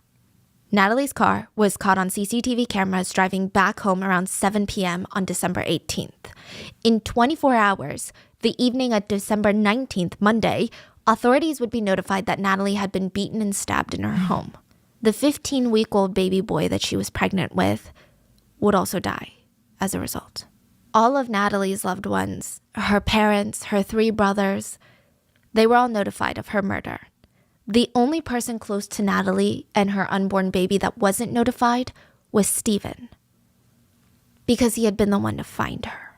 According to a court hearing that took place March 6th, the prosecution stated that Stephen went over to Natalie's house Monday night because she wasn't responding to his messages. He got there around 10 p.m., so way more than 24 hours since Natalie was last seen. And the police arrived, ambulances arrived after his 911 call. It was too late. Both Natalie and the baby, they were dead. The crime scene was immediately secured because, the whole thing was just so clearly foul play. She was stabbed, she was beaten. This is clearly murder. And this is like the worst kind of monster. What kind of monster kills a pregnant woman? What kind of monster stabs a pregnant woman to death? Nothing about it felt random. It didn't feel like a serial killer on the loose. There was no evidence of a break-in, it seems. And I'm not saying that that's any better, but it's scary to think that someone knew Natalie, knew how kind she was, knew that she was pregnant, knew how excited she was to have a baby, and killed her? Like, that seems so sinister and so gross. The state pathologist would later state that Natalie's initial findings of death included compression of the neck, stab wounds to the neck, blunt force injuries of the head. She also had defensive wounds, which indicate that she fought against her attacker in an effort to spare her or her unborn child's life. The murder weapon, the knife, was found near Natalie's body. Both Natalie and the knife were found at the top of the stairs in her home. Natalie's father would later say that when he went to ID Natalie's body, she was unrecognizable. He said that the sheer anger and just animosity that was represented in her body was just not something anyone would have expected. She had broken bones in her neck. The full autopsy report has not been made public, but Natalie's father has stated that it was a terrible death, and all he can hope for now is that she died quickly. The police try to calm the public. They're trying to reassure everyone, like, don't worry, in this nice little neighborhood in Ireland, don't worry. We don't have a serial killer. This is not random. They're trying to reassure people by saying this is not random. Nobody else is in danger. And very soon after that, the police released CCTV footage of a man walking into Natalie's neighborhood carrying a sack. This is around 8:52 p.m. Then at 9:30 p.m., you can see the same man walking out.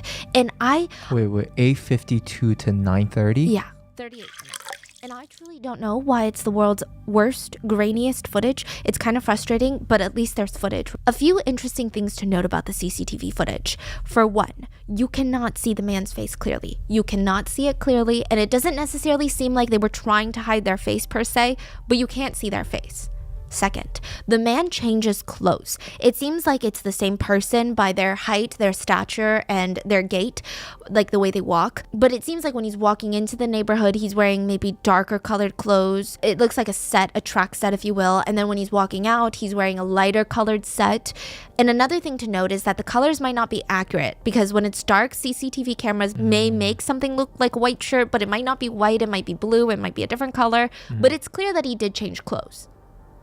Now, lastly, is the police released this footage with the presumption that this man either committed the gruesome murder or had knowledge of it. And the way the man is walking in the CCTV footage is just eerie, because the police are under the belief that this is the killer, right? But the way he's walking, it's like he's taking a nice leisurely walk to grab some ice cream. It doesn't look like he's running away from a crime scene. It doesn't look like he's going to murder someone. He looks like he's got his headphones in and just taking a nighttime walk. Like, it's very scary to think that this is how someone walks away from a murder that they just committed. So the person didn't drive, or they parked the car far away? They took a bus. They took a bus. Yeah. Oh, okay. Yeah.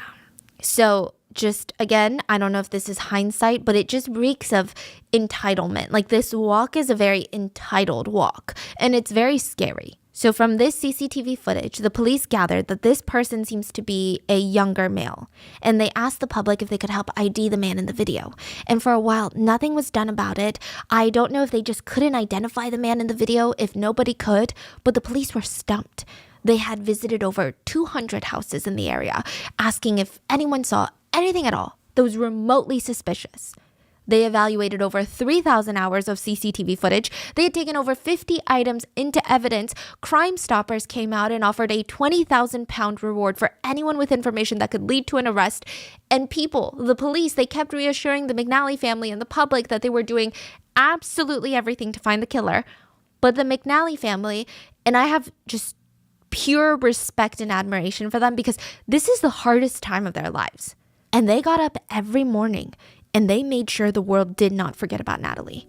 They went to public appeals. They held vigils, protests. They wanted to spread awareness against not just for Natalie McNally's case, but for violence against women. I think the community took it really hard to know that a young woman's life was taken in her own home.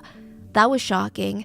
But the fact that she was pregnant, I mean, she's going through arguably one of the most vulnerable yet beautiful stages that a person can go through, pregnancy, like creating a child in her body. It just adds to the trauma that I think everyone felt. The police did start gathering a few leads. The first round of evidence came from Natalie's neighbors. 2 of her neighbors reported hearing a woman scream from inside Natalie's house at around 9 p.m. the night before. Now, I imagine that the scream was not as startling as one would imagine. Maybe it's one of those screams where you're like, oh, I wonder if someone's having fun, or if it's like someone's getting chased with a water gun. Like, you know how sometimes your brain likes to make up these scenarios. So with this, the police were able to determine a possible time of death for Natalie. And with the CCTV footage of the unknown man arriving and then leaving the neighborhood from about 8:52 p.m. to 9:30 p.m., they kind of guesstimate that's when Natalie died. And I'm sure autopsy reports could further verify that, but that's where they're going off of now. Now, another interesting thing to gather is that Natalie has just a love for animals. She has a lot of pets. She had this big German Shepherd and she had a bunch of cats. She was known to constantly walk her German Shepherd around the neighborhood and her cats would kind of like stare out the window waiting for her to return. There's a lot of cute videos of her with her pets, but the pets are now a key piece of evidence. Natalie's neighbors stated that her dog was quite protective of Natalie. She is a single woman living alone. So yeah, a German Shepherd, great choice. They're very, very protective, very family-oriented dogs. And not a single neighbor heard her dog barking during the evening of December 18th. And the dog was home. Yes. So indicating, again, that whoever killed Natalie was potentially close enough to Natalie and her dog that their presence and arrival did not put the dog on high alert. And I don't know because I've never had this experience or tried it out, but I do know that my dogs are more on alert when we have acquaintances come over. Versus if we have the same people come over and we always like do like random things where we might play. The dogs are not on alert because I think they're just used to these people's presence. So I think that was the argument here. Now, this isn't the strongest piece of evidence, but it did confirm that they were on the right track. The police did not believe that this was a random attack. This episode is sponsored by BetterHelp. This is a weird thought that I had the other day. I realized that every week, sometimes every day, I'm changing, I'm growing, I'm trying to do things differently. And I feel like as my thinking and my processes change, I have to learn about myself again. I feel like it's a nonstop cycle of getting to know myself because I'm constantly changing. I kind of like it, I kind of hate it, but I think it keeps life exciting. And it's almost this exhilarating process to look back at the progress that I've made so far. And I think self-awareness is one of the most valuable skills and traits that someone can have. Therapy is all about getting self-awareness and understanding. There have been so many times that my therapist has even called me out on my negative self-talk or my thought process. And I'm like, okay, you have no idea what you're talking about. You don't even know me like that. And then I slowly realize, oh my God, she's so right. I do have pretty gnarly imposter syndrome. And you know what? Yes, sometimes I am paralyzed by the idea of making a mistake that I procrastinate more than I should.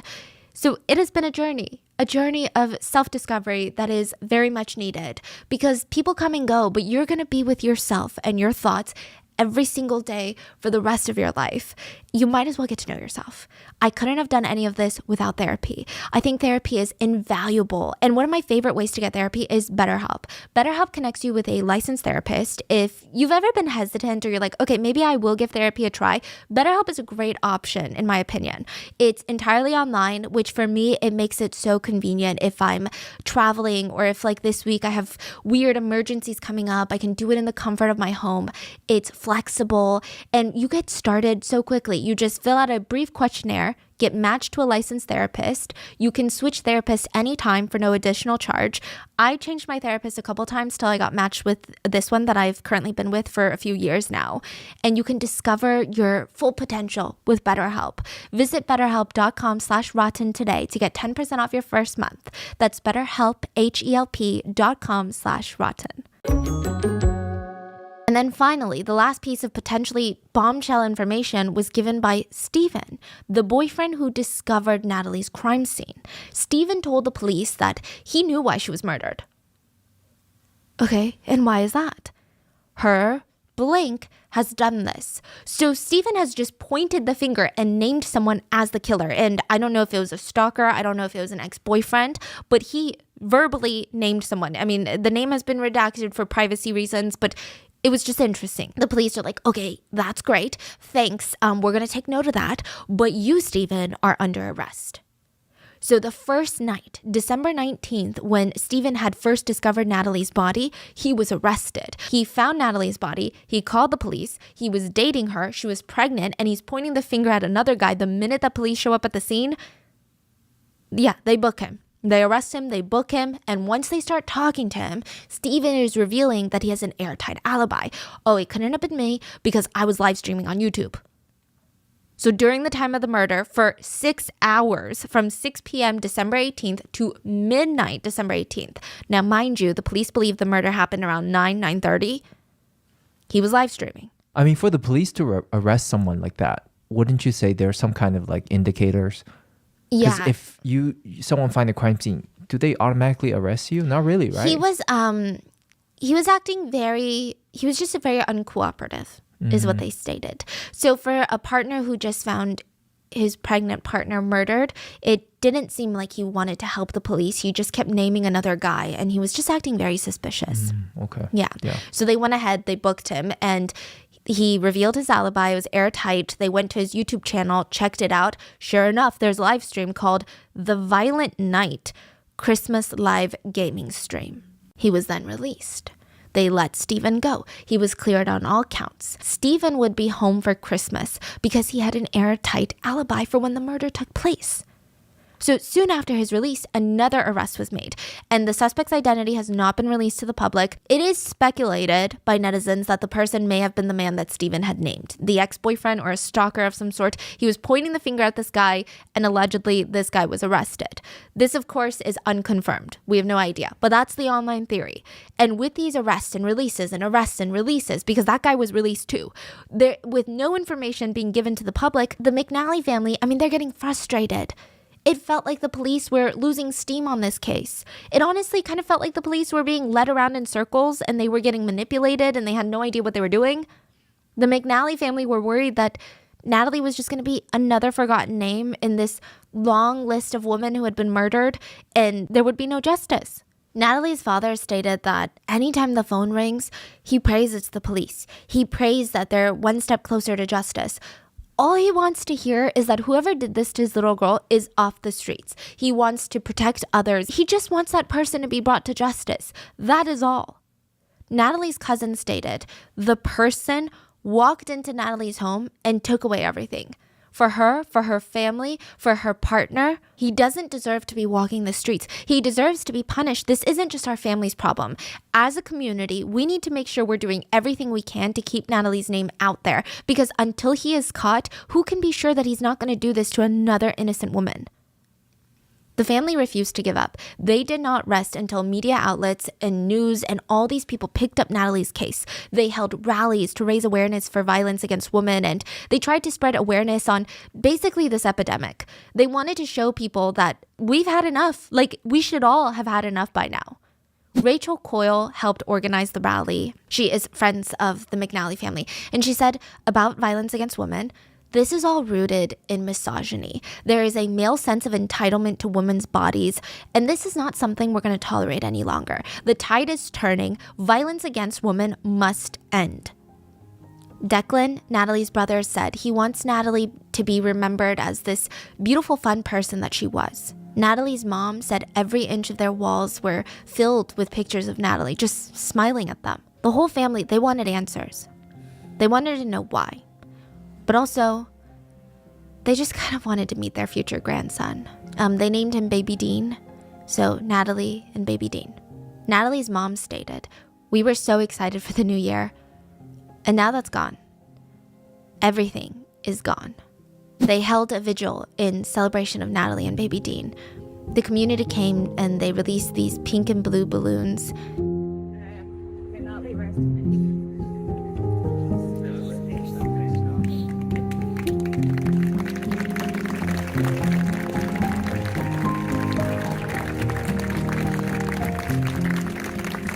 It was just really emotional. And remember that soccer team that Natalie was sported wearing their colors when she was a kid and she was on the front cover of the magazine? They held a moment of silence for Natalie. It was what I imagined to be a very heartbreaking moment for the McNally family. To see that Natalie was being celebrated by the very team that she celebrated 20-something years ago. And I think it just goes to show that Natalie was well-loved, supported, and just this bright light in this world. And then finally, a final arrest was made in Natalie's case. And I feel like it's the type of news that would just shatter anyone's hope in humanity. But it didn't for the McNallys. But nobody would blame them if it did. The father of their unborn grandson, Natalie's boyfriend, the one that grieved with the family, the one that showed up to the rallies wearing pink, the one that found Natalie, the one that was live streaming when she was murdered, was arrested for her and Dean's murders. This is January 31st, he was arrested, just this past January. And February 2nd, he was officially charged with their murders. But how? What happened the first time? The police checked his airtight alibi. He was live streaming, so how can he be at two places at once? We'll talk about the live stream in a second, but let's first cover the basis. Stephen was released initially because he had an alibi. He was live streaming around the time of Natalie's death. The police knew that. They thought they confirmed it, but the more evidence they uncovered, the more all roads just kept leading back to this guy. The first being that there was CCTV footage from a TransLink bus. Yes, the company that Natalie used to work for. And the bus CCTV is in Lisburn, where Stephen lives. The night of the 18th, a male figure is caught on camera entering the bus, and he's pulled his hood all the way down. He has a scarf around his face. It's just very suspicious. Clearly, he's trying to hide his face. But as he's trying to pay for his bus fare, he drops a few coins. He has to lean down to pick it up. And the CCTV shows that he's wearing black gloves. I get it, it's cold, right? Really thick black gloves. And these gloves were so thick that he couldn't even pinch the coins off the bus floor. It's odd, right? But that's not even the odd part. He takes off his black gloves and underneath, he's wearing like surgical rubber gloves. That's really odd. Nobody just walks around like that. It's not even for temperature control, right? Like, it's weird. And at the crime scene at Natalie's place, the police found bloody glove prints that are similar to the rubber gloves that this bus rider was wearing. On top of that, the sack that this guy on the bus is carrying is the same greenish colored one as the one being carried by the man on CCTV. What is this? Is a weapon in there? Probably a knife and cleanup supplies. Okay. So what does this all mean? The police are able to connect this man on the bus in Lisburn near Stephen's house, and the bus is going towards Natalie's place, to the man entering and exiting Natalie's neighborhood the night of the murder. It's the same man. The time of the man on the bus and the time of the man walking into the neighborhood were consistent, meaning this person had enough time to get off the bus, get to the neighborhood, walk in. So after he leaves Natalie's neighborhood, did he take the bus back home? No. Just a little bit after 9:30 p.m., a CCTV clip was uncovered by a cab driver near Natalie's house, and the cab driver picked up a man. The taxi was actually reserved for someone else, but as the driver was waiting for that person, this unknown man seized his opportunity and was like begging, "You need to take me home, please, just cancel your other ride. My mom is sick." Mind you, if this is Stephen had lost his parents in 2014, so that would have been just a complete lie. The driver felt bad, decided to cancel his previous ride and take this guy home. The police were able to track GPS data of the taxi later, and it confirmed it stopped right outside Steven's house. And coincidentally, 3 minutes after the taxi arrived in front of Steven's house, Steven's phone was manually powered back on, meaning he had manually turned it off during the time of the murders. And to add to that, the taxi driver was able to ID Steven in a police lineup. He said, "That's the guy I took back home to his place." He said he remembered Steven very well because Steven had to run inside his house to grab some extra cash to cover the bill for the fare. So it wasn't like a mindless trip of like, oh, it was one of many. Now, Steven's attorneys have come out to argue against the taxi driver, and they stated that the taxi driver's testimony can't be used because the taxi driver admitted to seeing Steven's face on the news before the police lineup. But that's neither here nor there right now. Another piece of evidence was the police so far have a rough idea of motive. They found Natalie had exchanged close to 30 messages with an ex-boyfriend. The police believe that this was the catalyst that pushed Steven over the edge. And the night before the murder, remember how Natalie was spending the night at Steven's place on Saturday night? The police could verify that Natalie's phone had been unlocked 9 times throughout the night. So I guess to them, this might indicate that Steven had went through her phone the night before, saw these messages. It's been confirmed by Natalie's family that Natalie had given Steven her phone password, so there's no way to confirm who unlocked Natalie's phone Saturday night. But the prosecutors believe that was his motive. Now, side note, it doesn't really matter if she was texting her ex-boyfriend or not. It doesn't really matter the nature of the text messages, but I do want to disclaim that we don't know the nature of these text messages. They could have very well been, they were talking about very platonic things. It could have been very well that they were rekindling their relationship. It just really doesn't matter. There's no reason to find something in anyone's phone and then commit murder. But this still does not address the live streaming alibi. Forensic teams realized that Steven had faked his live stream, which I'm not sure why you need a whole forensics team to figure that one out and why it took so long. That's kind of terrifying. But basically, Steven's live stream on December 18th was pre-recorded. He pre-recorded a video, making it look like a live stream, but it was a pre-recorded video file. And then he just played that file during his stream. So you know how you can watch videos during your stream? You can like full screen it. He just full screened that video file during his stream. So it looked like he was live streaming. It's just his face in the corner and he's playing a game, but it's just a video file. It's not actually live. He even made an excuse at the beginning of the stream that he could not interact with the chat, which is kind of the main purpose of live streaming, is to have real-time interactions. He said that he was having technical issues, so he could not interact with the chat. Steven admitted that he did pre-record the 6-hour live stream a few days earlier on December 15th. And the fact that Steven hadn't live streamed on YouTube for over a year and suddenly randomly live streamed December 18th, that made it, for the prosecutors and the police, it made it just feel all that more premeditated. It seemed like he wanted to live stream for the sole purpose of creating what he thought was an airtight alibi, allegedly. So a few days ago, he streamed for 6 hours. Yes. And every minute of that 6 hour is just a fake alibi that he's making. Yes. That is so sinister. What's even more sinister is that he even titled it The Violent Night Christmas Gaming Stream.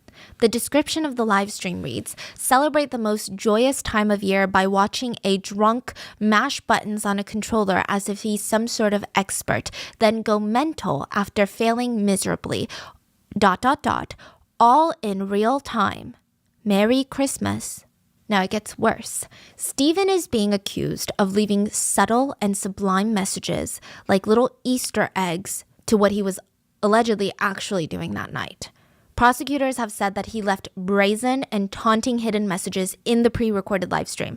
So let's go over some of them. Which, side note, remember how he stated he couldn't respond and interact with chat because of technical issues? Well, by all means, talk amongst yourselves. I could use my phone to dip in every now and again and check it, but I've decided that I kind of hate live streams where people just sit and read comments and go, "Oh my god, yes, ask me questions, better." He also states he doesn't want to check live chat on his phone because you can watch your own live on YouTube. So let's say I'm live streaming on my computer. I can go into my phone and YouTube. go to Oh, watch YouTube it. and see the live chat and respond through my, I'm reading the comments on my phone and I'm responding to the live chat like this. Okay. If you can't see it on your computer, you could always pull up a second device. He says that he doesn't want to check the live chat on his phone because he doesn't want to be one of those annoying streamers that just stares at the chat and says, ask me questions, guys. Plus, he says that his phone will crash the internet service because the whole setup isn't great. But we do know that his phone was turned off during the time of the murder and wasn't turned back on until after Natalie's murder. But here on his fake live stream, his phone is on. So the timeline is already not adding up. Yeah, so it's clear that it's pre-recorded. It doesn't coincide with just any of the data that they're getting from the cell phone towers. Another thing to note is during his live stream, Steven keeps checking to see that he's still live. And it's really disturbing when you know that this was pre-recorded and it wasn't a pre-recorded live. Like, he wasn't live. So throughout the live stream, he hints at the fact that he's drinking while streaming. Oh, okay. Side note about the whole pretending to think that he's live. He'll keep going like, oh, am I still live? And then he just kind of checks and he's like, oh, okay, thank God. Streaming software. Is it streaming? Yes, it is. Oh, thank God. In fact, I'm still live. Good. Throughout the live stream, he also hints at the fact that he's drinking while streaming. He mentioned that he's going to be staying home all night because he's been drinking so he can't leave. He's like, the only drinking and driving I'll be doing is in the game because he's playing Grand Theft Auto. He also says, the amount of police we've lost over the years is frightening, and crime is on the rise. That's why I stick to committing crimes in video games. It is such a weird thing to say when you know what's going on. I mean, it's unclear why he said it. Was he feeling like he needed to emphasize what a good person he was, that he only commits crimes on video games?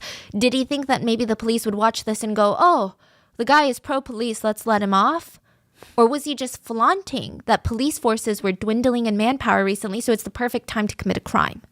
Now, through the course of the live stream, around 9 p.m., which is when the police believe is the time of death, Steven, in this pre-recorded live stream that's playing at the same time as the vicious crime, he takes on a side quest, a side mission on Grand Theft Auto that you really don't have to take. So technically, this mission does not advance him further in the game. It doesn't seem like there's really any objective. It's like a side quest. And it was titled, quote, Waste the Wife Mission. His quest is to kill a woman and make it look like an accident. And while he's trying to complete his side quest, he's heard saying, I need to kill this bitch. I need to take her down because if I don't, I won't get past this mission. If I don't get her to die, fa la la la la la. I need to kill this bitch. I need to take her down. Cause I won't pass the mission if I don't get this bitch to die. Tra la la. He also says, time is of the essence. I nearly got the bitch. One more hit on the head, and that would have been her. Lovely stuff. That's what we like to see. He also states, should be easy. I have made my entire life look like an accident. Make her look like an accident. Well, that's alright. I've made my entire life look like one. Wah! Also, throughout the 6-hour stream, naturally, Steven takes a break every hour or so to grab a drink, use the restroom, you get it. And during the majority of his breaks, he would just have a graphic saying that the live stream would continue on soon. It's like a fire graphic, and it says live stream continuing soon or something.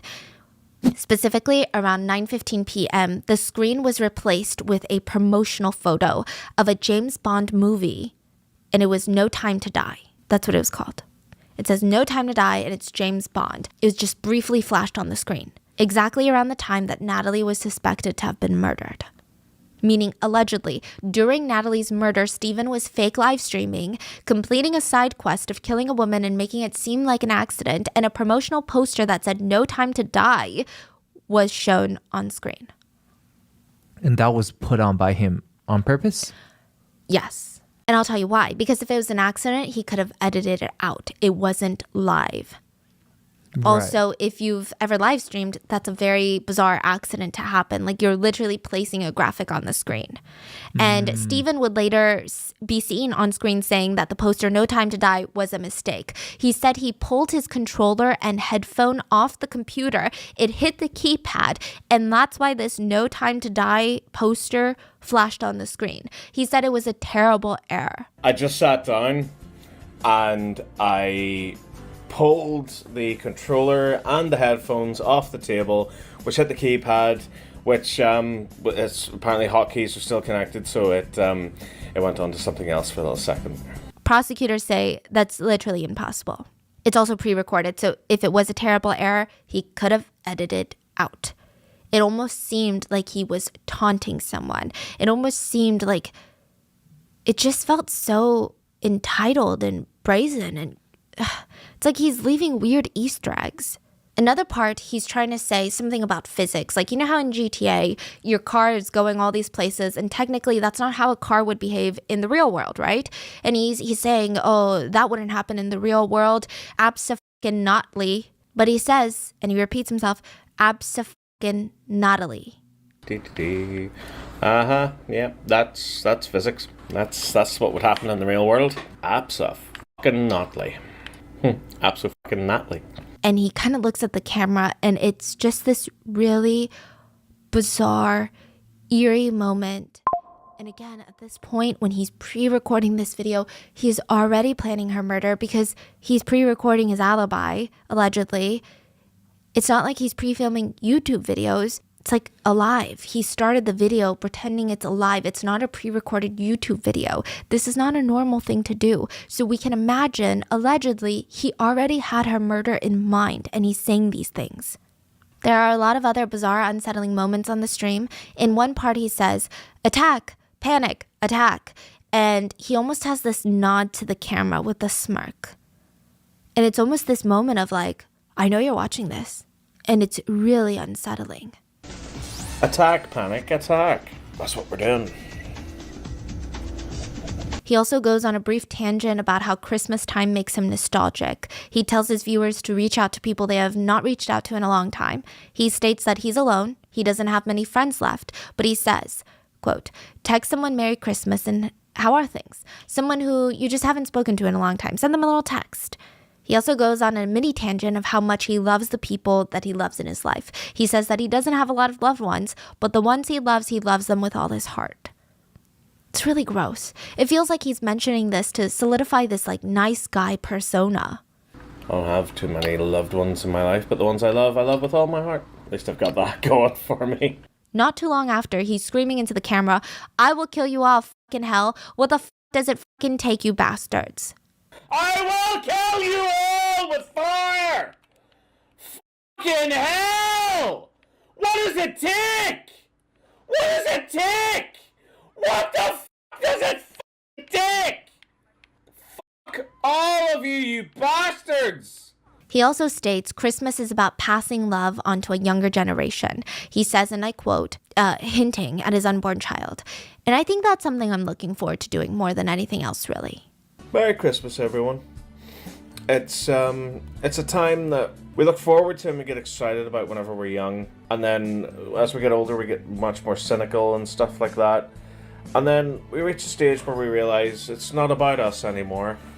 It's about the younger generation, and it's about keeping that love alive and passing it on. And I think that's something I'm looking forward to doing more than anything else, really. There are other parts where Steven mentions that this year is going to be a great fucking Christmas.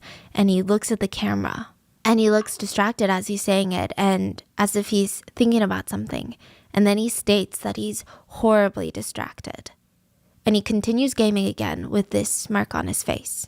I actually think it'll be a really good Christmas this year. But yes, sorry, I'm getting horribly distracted. He also cryptically drops this message. He says, I'm making the most of my free time while I still have it. Making the most of my free time now? Well, I've still got it. There are other unsettling parts of the live stream where he talks about how, again, crime is on the rise, and just the way he says things are so unsettling. Another part, he runs over a female NPC and he says, I did hit you, and I liked it. He also has a cryptic message about how he wants to get back into gaming, but his efforts will be used elsewhere this coming year. Trying to get back into my gaming again, but that's not going to be a fucking thing come next year, because my efforts shall be involved elsewhere in my life. I mean, is he referencing the unborn child that he was allegedly murdering at the time? Was he referencing jail? It's very strange. Just the whole thing is very creepy watching it over.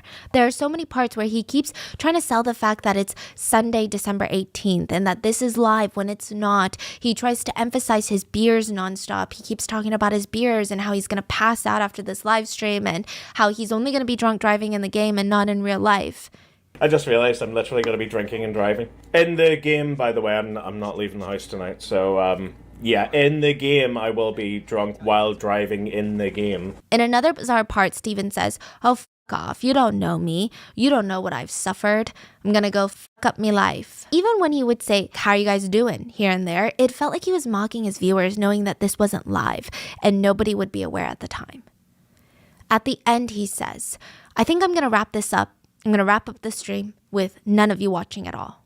I think I'll wrap up this stream with none of you watching at all. And I think, in the stream, it's supposed to come off as like nobody has stayed the full 6 hours. But it's just, I don't know. The fact that you pre-recorded that and you said those specific words.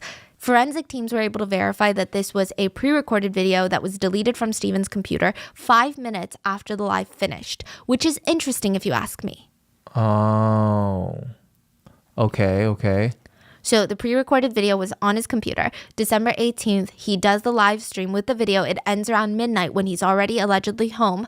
It gets deleted off his computer.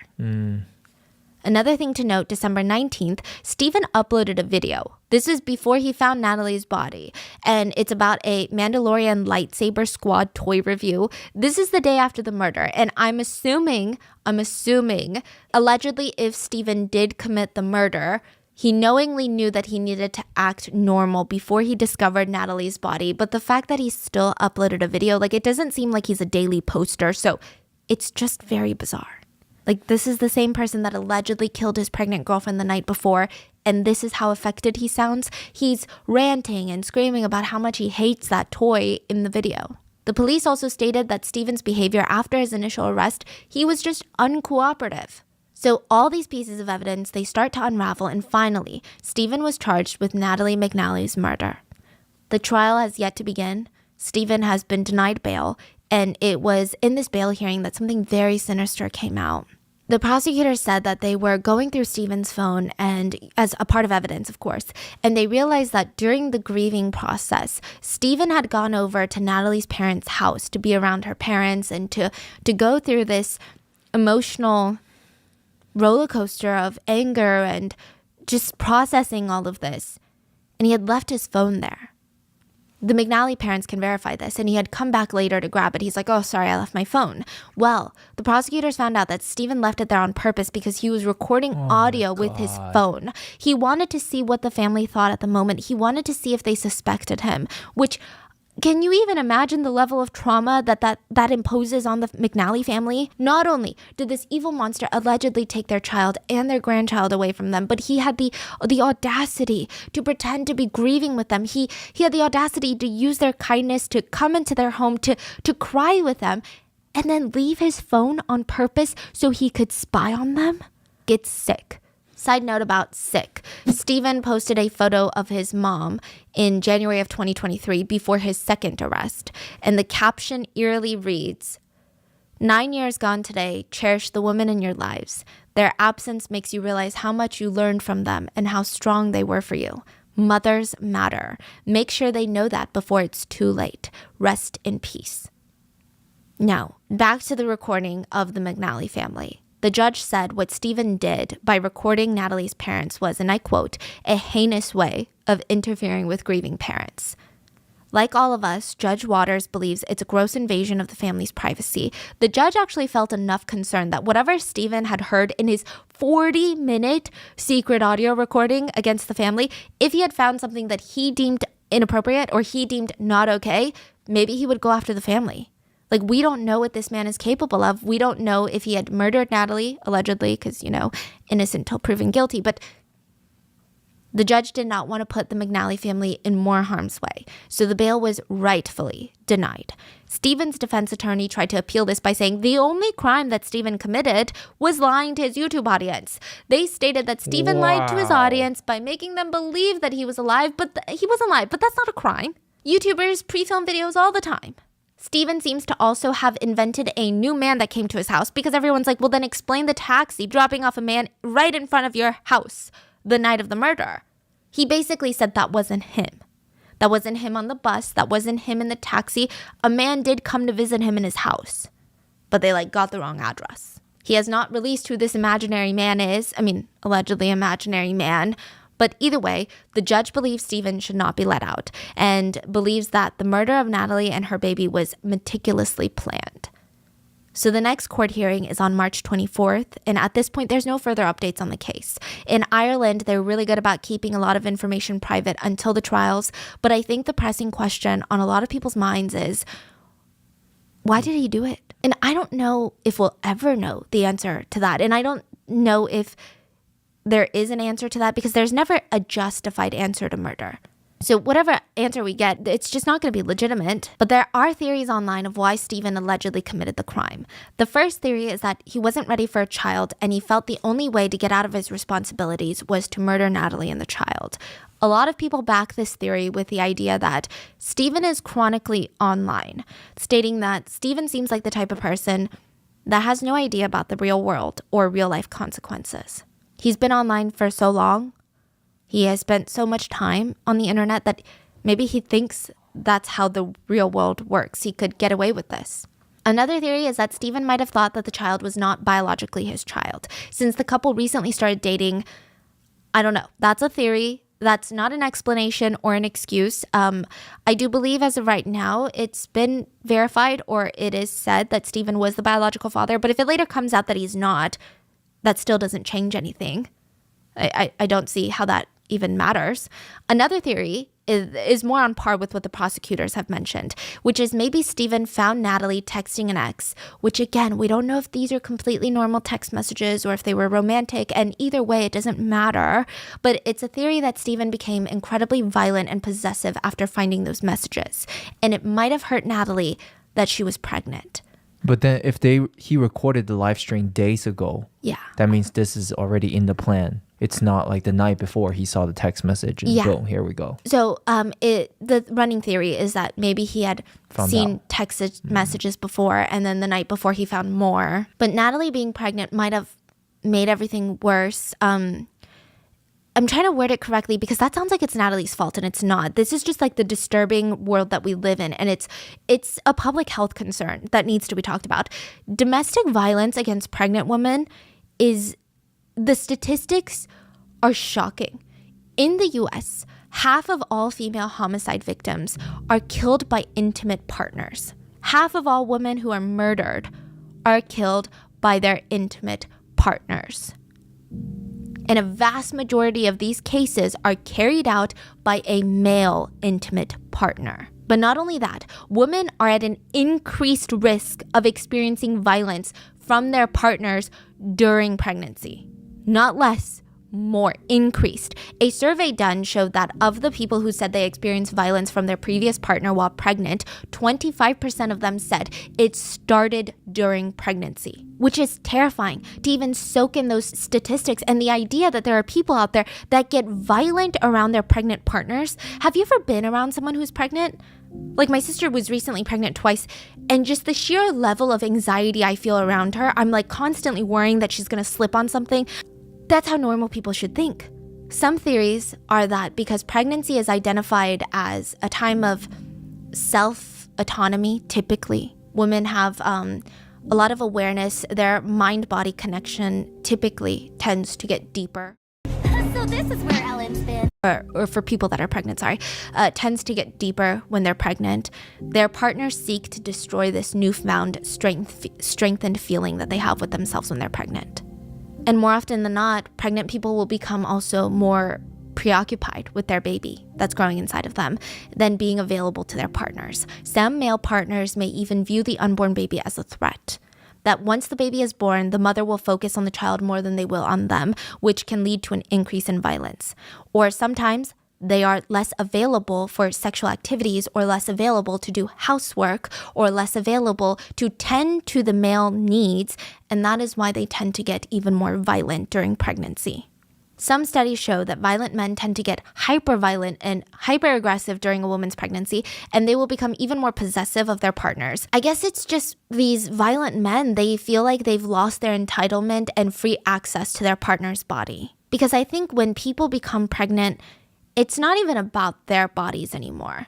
So I think you see a lot of toxic male partners that are like, oh, I want to engage in sexual activities right now. And maybe in the past, this person has been, they don't want to do it, but maybe they do it because the repercussions are too high. But when you do have another baby that you're caring for, you're carrying another human life inside of you, you become so protective. You're like, no, I don't care what you say. I'm not doing it because it could hurt my child. There are also instances where male partners will feel fear for the future and uncertainty, and they will take it out by becoming violent with their partners. And here's a statistic that's very terrifying to think about.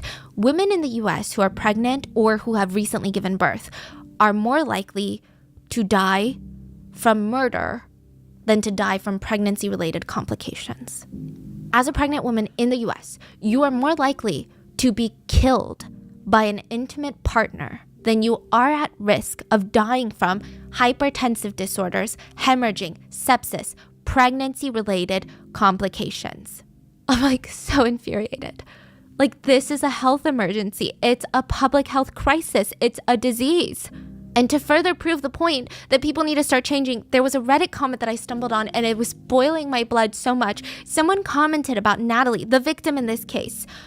Also, I wouldn't be so quick to jump to conclusions about the girlfriend being innocent. The baby could not have been Steven's. As if Wow. Like, I don't even know how that makes sense in someone's mind. How does that even dictate innocence or not? How do you even use that as a justification of murder? Natalie's parents were devastated.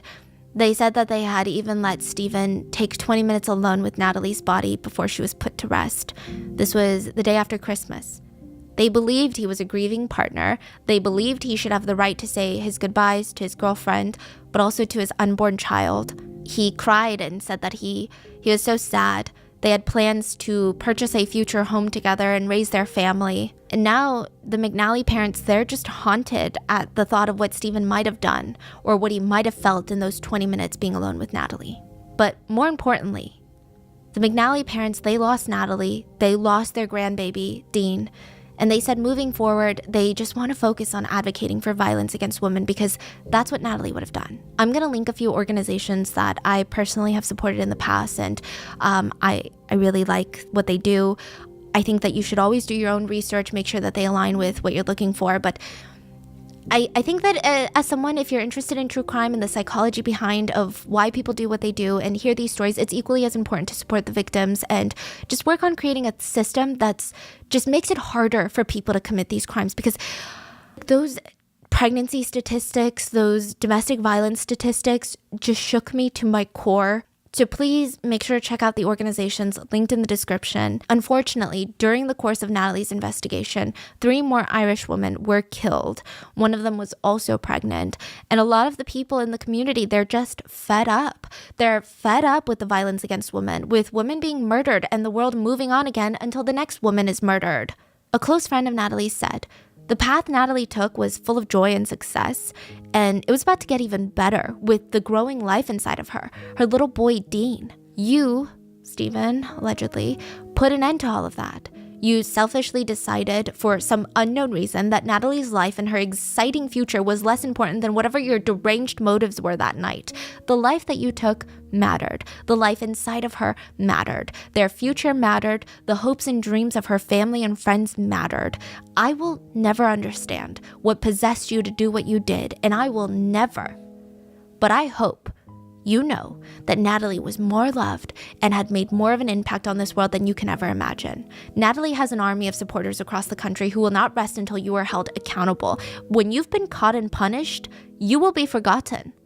Natalie, however, will never be forgotten. Her legacy of laughter and joy will live on long after your sorry life comes to an end. I'm Nal, the youngest of Natalie's 3 brothers. Nats, as we called her, was the only girl in our family, and we treated her like a princess. She lived and coped with being a diabetic from a really early age, and as a result, we were so protective of her and treated her like a precious egg. And yet she was a fiercely independent woman. My two brothers, Brandon and Declan, and I are completely devastated that she's no longer with us, and I really can't believe we'll never see her beautiful smile or hear her infectious laugh again. I cannot actually put into words the heartache we're experiencing. She was the life and soul of our family, and we are heartbroken she will not be sitting around the table with us this Christmas Day or any day. And the only truth to come out of Steven's live stream that night, December 18th, is when he says, I tried to be clever and I f***ed myself because I'm not clever. I'm actually just a stupid piece of in a t-shirt that really needs to be washed. I tried to be clever and I f***ed myself. Because I'm not clever. I'm actually just a stupid piece of in a t-shirt that really needs to be washed. And that is the current ongoing case of Natalie McNally. Please stay safe out there, and I will see you guys on Wednesday for the main episode. Bye. Bada bing, bada boo. If you guys go to South Korea, there's a ton of fortune tellers. They actually have cafes where there's just rows of fortune tellers sitting there waiting for you to sit across from them so they can tell you where your soulmate is, why they're hiding from you, when you're gonna meet them. They have all the answers. They'll actually read your palms. Like, they do it all. They read your face, they read your palms, they read your birth charts. Okay, let's talk about the palms real quick.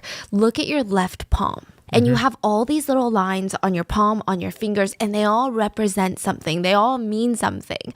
So take your left thumb, for example. You have a lot of wrinkles on there, yes, but there's this one prominent line at the bend of the thumb. You bend your thumb, and there's that line right there. So consider your thumb broken into two parts. The top half is the top half bigger, or is the bottom half bigger? Top half. The top half? Is it pretty equal, or is it heavily the top half? Top half's bigger. Yeah, why does your thumb look like that? If the top part is bigger, that means you have more willpower than you have logic. If the bottom half is the bigger, it typically means that you're dominated by logic and not willpower.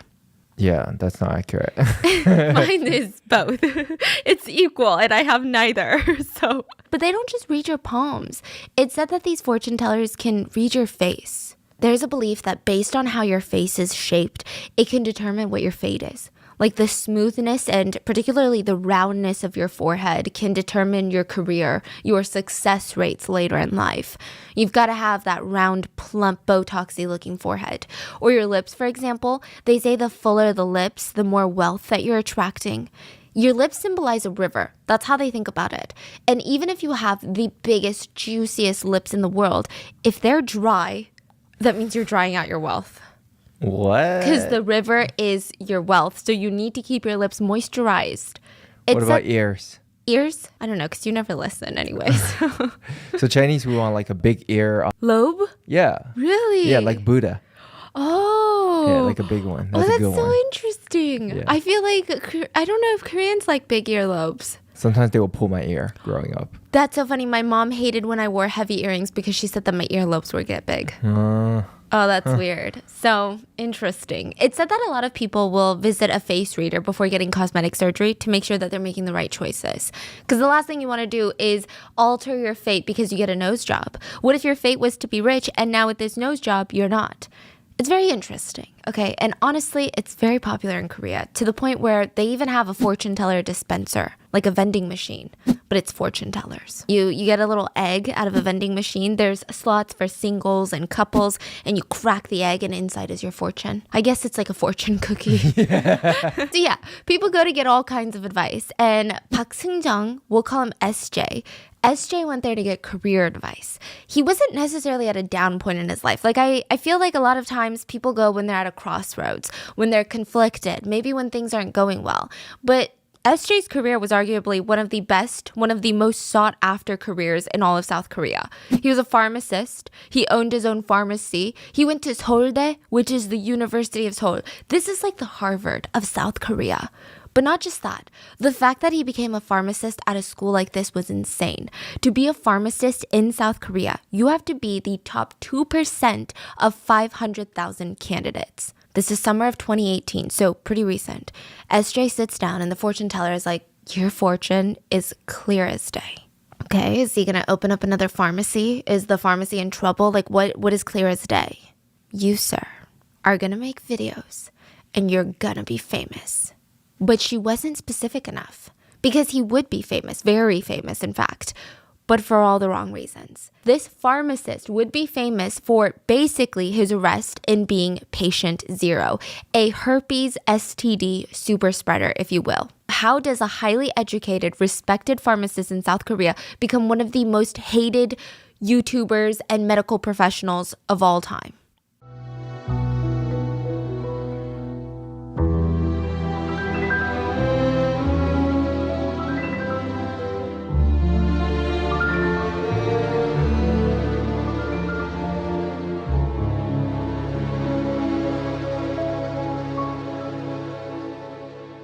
As always, full show notes are available at rottenmangopodcast.com. But with that being said, let's just go to November 2018. SJ decides he's going to listen to this fortune teller. He opens up his YouTube channel. He launches his YouTube channel. And it's interesting. It's interesting because this is the second time that he tried to do YouTube. The first time that he tried to do YouTube, he called it Yak Easy. So in Korean, yak is medicine. So it's like medicine easy. And the whole shtick was to create helpful pharmacy tips, but humorous comedy style videos. It never really took off. I guess he was embarrassed because he didn't have a lot of views, so he just deleted the channel, never thought about it again until 2018. This fortune teller is like, you're gonna be famous. This time, he's thinking about branding. He wants to do something a little bit more digestible, a little bit something cuter, a bit more professional. So he names his channel Yakurutu, which is it's a play on words. Yak in Korean, again, is medicine. But Yakurutu is a Korean, it's a famous yogurt called Yakurutu or Yakult. So it's a mixture of those two. And it's like a cute thing. And I don't know what was different this time. I don't know if maybe it's like the fortune teller. I don't know if this is the time where a lot of doctors and medical professionals are just blowing up on social media platforms. But the fortune teller was right. This second channel took off. He gains about 250,000 subscribers, which is insane for a relatively new channel. But not only that, he's going mainstream. I'm sure the fact that he's young, conventionally attractive, he just has this very soft-spoken way that he talks. It feels approachable. 여자친구는 제가 유튜브를 하고 있잖아요. 근데 만약에 여자친구가 있었다면 좀 유튜브 할 시간이 없지 않았을까라는 생각을 좀 했습니다. 네, 그래서 저 아군이에요, 여러분. 어떤 약을 먹어야 여자친구가 생기냐. 그거를 알면 제가 생겼겠죠. 근데 그런 약은 없습니다, 아쉽게도. He was also able to create a lot of controversial videos with this and just slip under the radar. What do you mean? It's so interesting. So he would post controversial videos criticizing president's response to COVID, which would inevitably get a ton of clicks and attention, and people would be fighting to the death in the comments, but for some reason he never got any heat for it. Yeah, he would just stir shit up and then exit the conversation. For example, one of his first, most famous videos was titled 5 Reasons Not to Eat Aronamin Gold. Aronamin Gold. Technically, no one should be eating gold, but in South Korea, Aronamin Gold was kind of the hyped vitamin supplement at the time. It's like massive corporations were marketing the stuff as if it's the cure-all to physical fatigue. Eat Aronamin Gold and you're not going to feel tired anymore. You know that little midday slump that you get? Eat Aronamin Gold and you're going to be fine. Also good for your eye health, heart health, just overall cardiovascular health. But what is it though? It's basically like a supplement, like zinc, iron, gold, yeah. Okay. Yeah, and so it was one of the most famous Korean supplements at the time. It's almost as if I sat here today and made a video titled 5 Reasons Not to Eat Vitamin B12. 5 Reasons Not to Eat Vitamin C. Or emergency. Yes, it's kind of a conversation starter because most people are like, wait, why? Everyone takes it. We're all under the impression that this is not a controversial thing, right? People start arguing in the comments. The company that produced it, which is this huge pharmaceutical company that produced the Aronamin Gold, they had to come out and say, hey, we're going to refute all of his points. Please keep buying our stuff. It got him so much attention that he was invited on a guest appearance for a TV show on NBC called My Little Television. It's like a reality show. So you have a bunch of celebrity hosts that invite celebrity guests or internet famous guests to do a ton of random activities. So they bring in SJ because this crazy video that he posted. 네. 아이고 안녕하세요. 깜짝이야. 왜 이렇게 놀라세요? 여러분 안녕하세요. 지금 왔습니다. 반갑습니다. 예. 여러분 미리 말하자면 저 약 먹방으로 나온 거 아닙니다. 약 먹방 하면 가요 제가. And this was like his big break of sorts. He starts being able to collaborate with massive streamers, massive YouTubers. He made guest appearances on big news networks. So you know how they always bring in an expert in the field? He was oftentimes that expert. He was the pharmacist go-to. SBS is one of the biggest networks in Korea, and they freaking loved working with him. I think the audience just responded really well. He was charismatic, very informative, had this very gentle approach. He strikes me as the type of pharmacist, at least when I watch these clips, where imagine you ask a really dumb question and you feel a little insecure about it, but he's the type to be like, don't worry about it. This question is a lot more common than you think, actually. It's like one of the top 2 questions I get asked. I mean, the audience sees this. They see his social media platforms. The guy is nonstop attending fundraisers, going to charitable events, going to seminars about public health. He's organizing events to make sure that the elderly get the care that they need. People really liked him.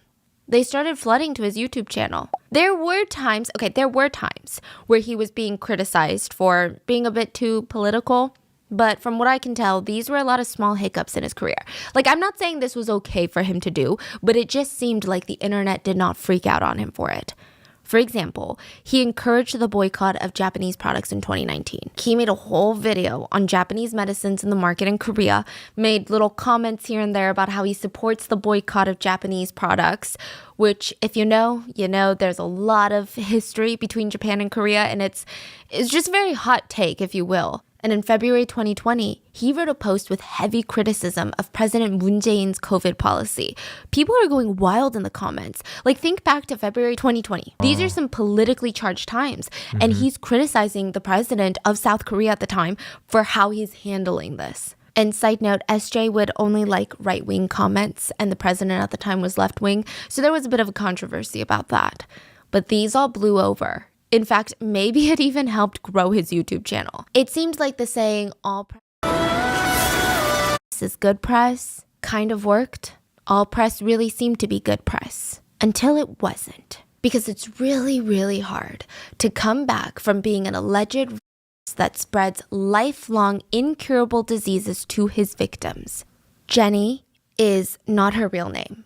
But Jenny was really shaken up after reading this post. I think there was a really big part of Jenny that was like, I need this post to be fake. She wanted to believe that SJ was telling the truth, and now in hindsight, it just wasn't adding up. Jenny said, You're still not done? there were way too many red flags. So you're like, what post? Well, who's Jenny? Jenny and SJ met at his pharmacy in 2019. This is December of 2019. It's like the calm before the storm. The outbreak is happening in China. The rest of the world knows, but they don't really know how it's going to affect them. So there are some people going out to prepare. In the US, we were buying toilet paper. In Korea, they were buying vitamin C to help boost immunity. They were trying to be proactive. So that's why Jenny shows up to her local What if I tell you there's an pharmacy. She's trying to get meds. She's trying to tackle her to-do list. But the guy standing opposite the clear plastic divider, she's like, that's a freaking YouTuber. I know this guy. I freaking know him. And I watch him. He might even be part of the reason that she decided to go get drugs from the pharmacy that day. Wow. Stock up on supplements. I did see some netizens criticizing her for making small talk with the guy, insinuating that she was going after him for being a minor celebrity, which is just nonsense. Like, it's victim blaming, but also you're telling me, you see a YouTuber you watch, and if you're not feeling super shy that day or socially anxious, you're not even going to try to make small talk. So they just made small talk. She didn't even, she straight up was like, I know you on YouTube. I watch you. They talked about foods. They talked about immune boosting foods and nutritious things. They joked about how SJ said he couldn't cook well. Jenny said, oh, I'll drop you off like a toshirak, a bento box lunch for you to eat one day. And she was just kidding. It was all very normal and cute.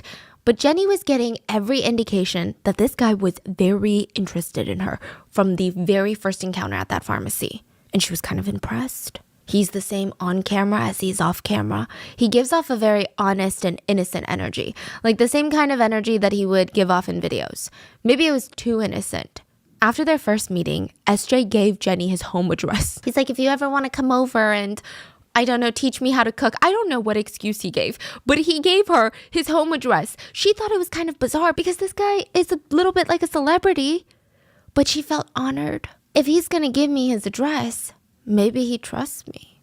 Maybe I gave off a really good impression. That's crazy. So from there, since December. Injured in an auto accident? Don't delay. Knock, knock. Hi there. I'd love to show you what a K-12 powered school is really like. Bada bing, bada boo. One law enforcement officer wrote on this forum about his current life situation of having to watch all of these evidence videos that are being taken in. They wrote, no, you never get desensitized to it. You get burned out by it. I mean, some of the stuff I've seen, I can't get it out of my head.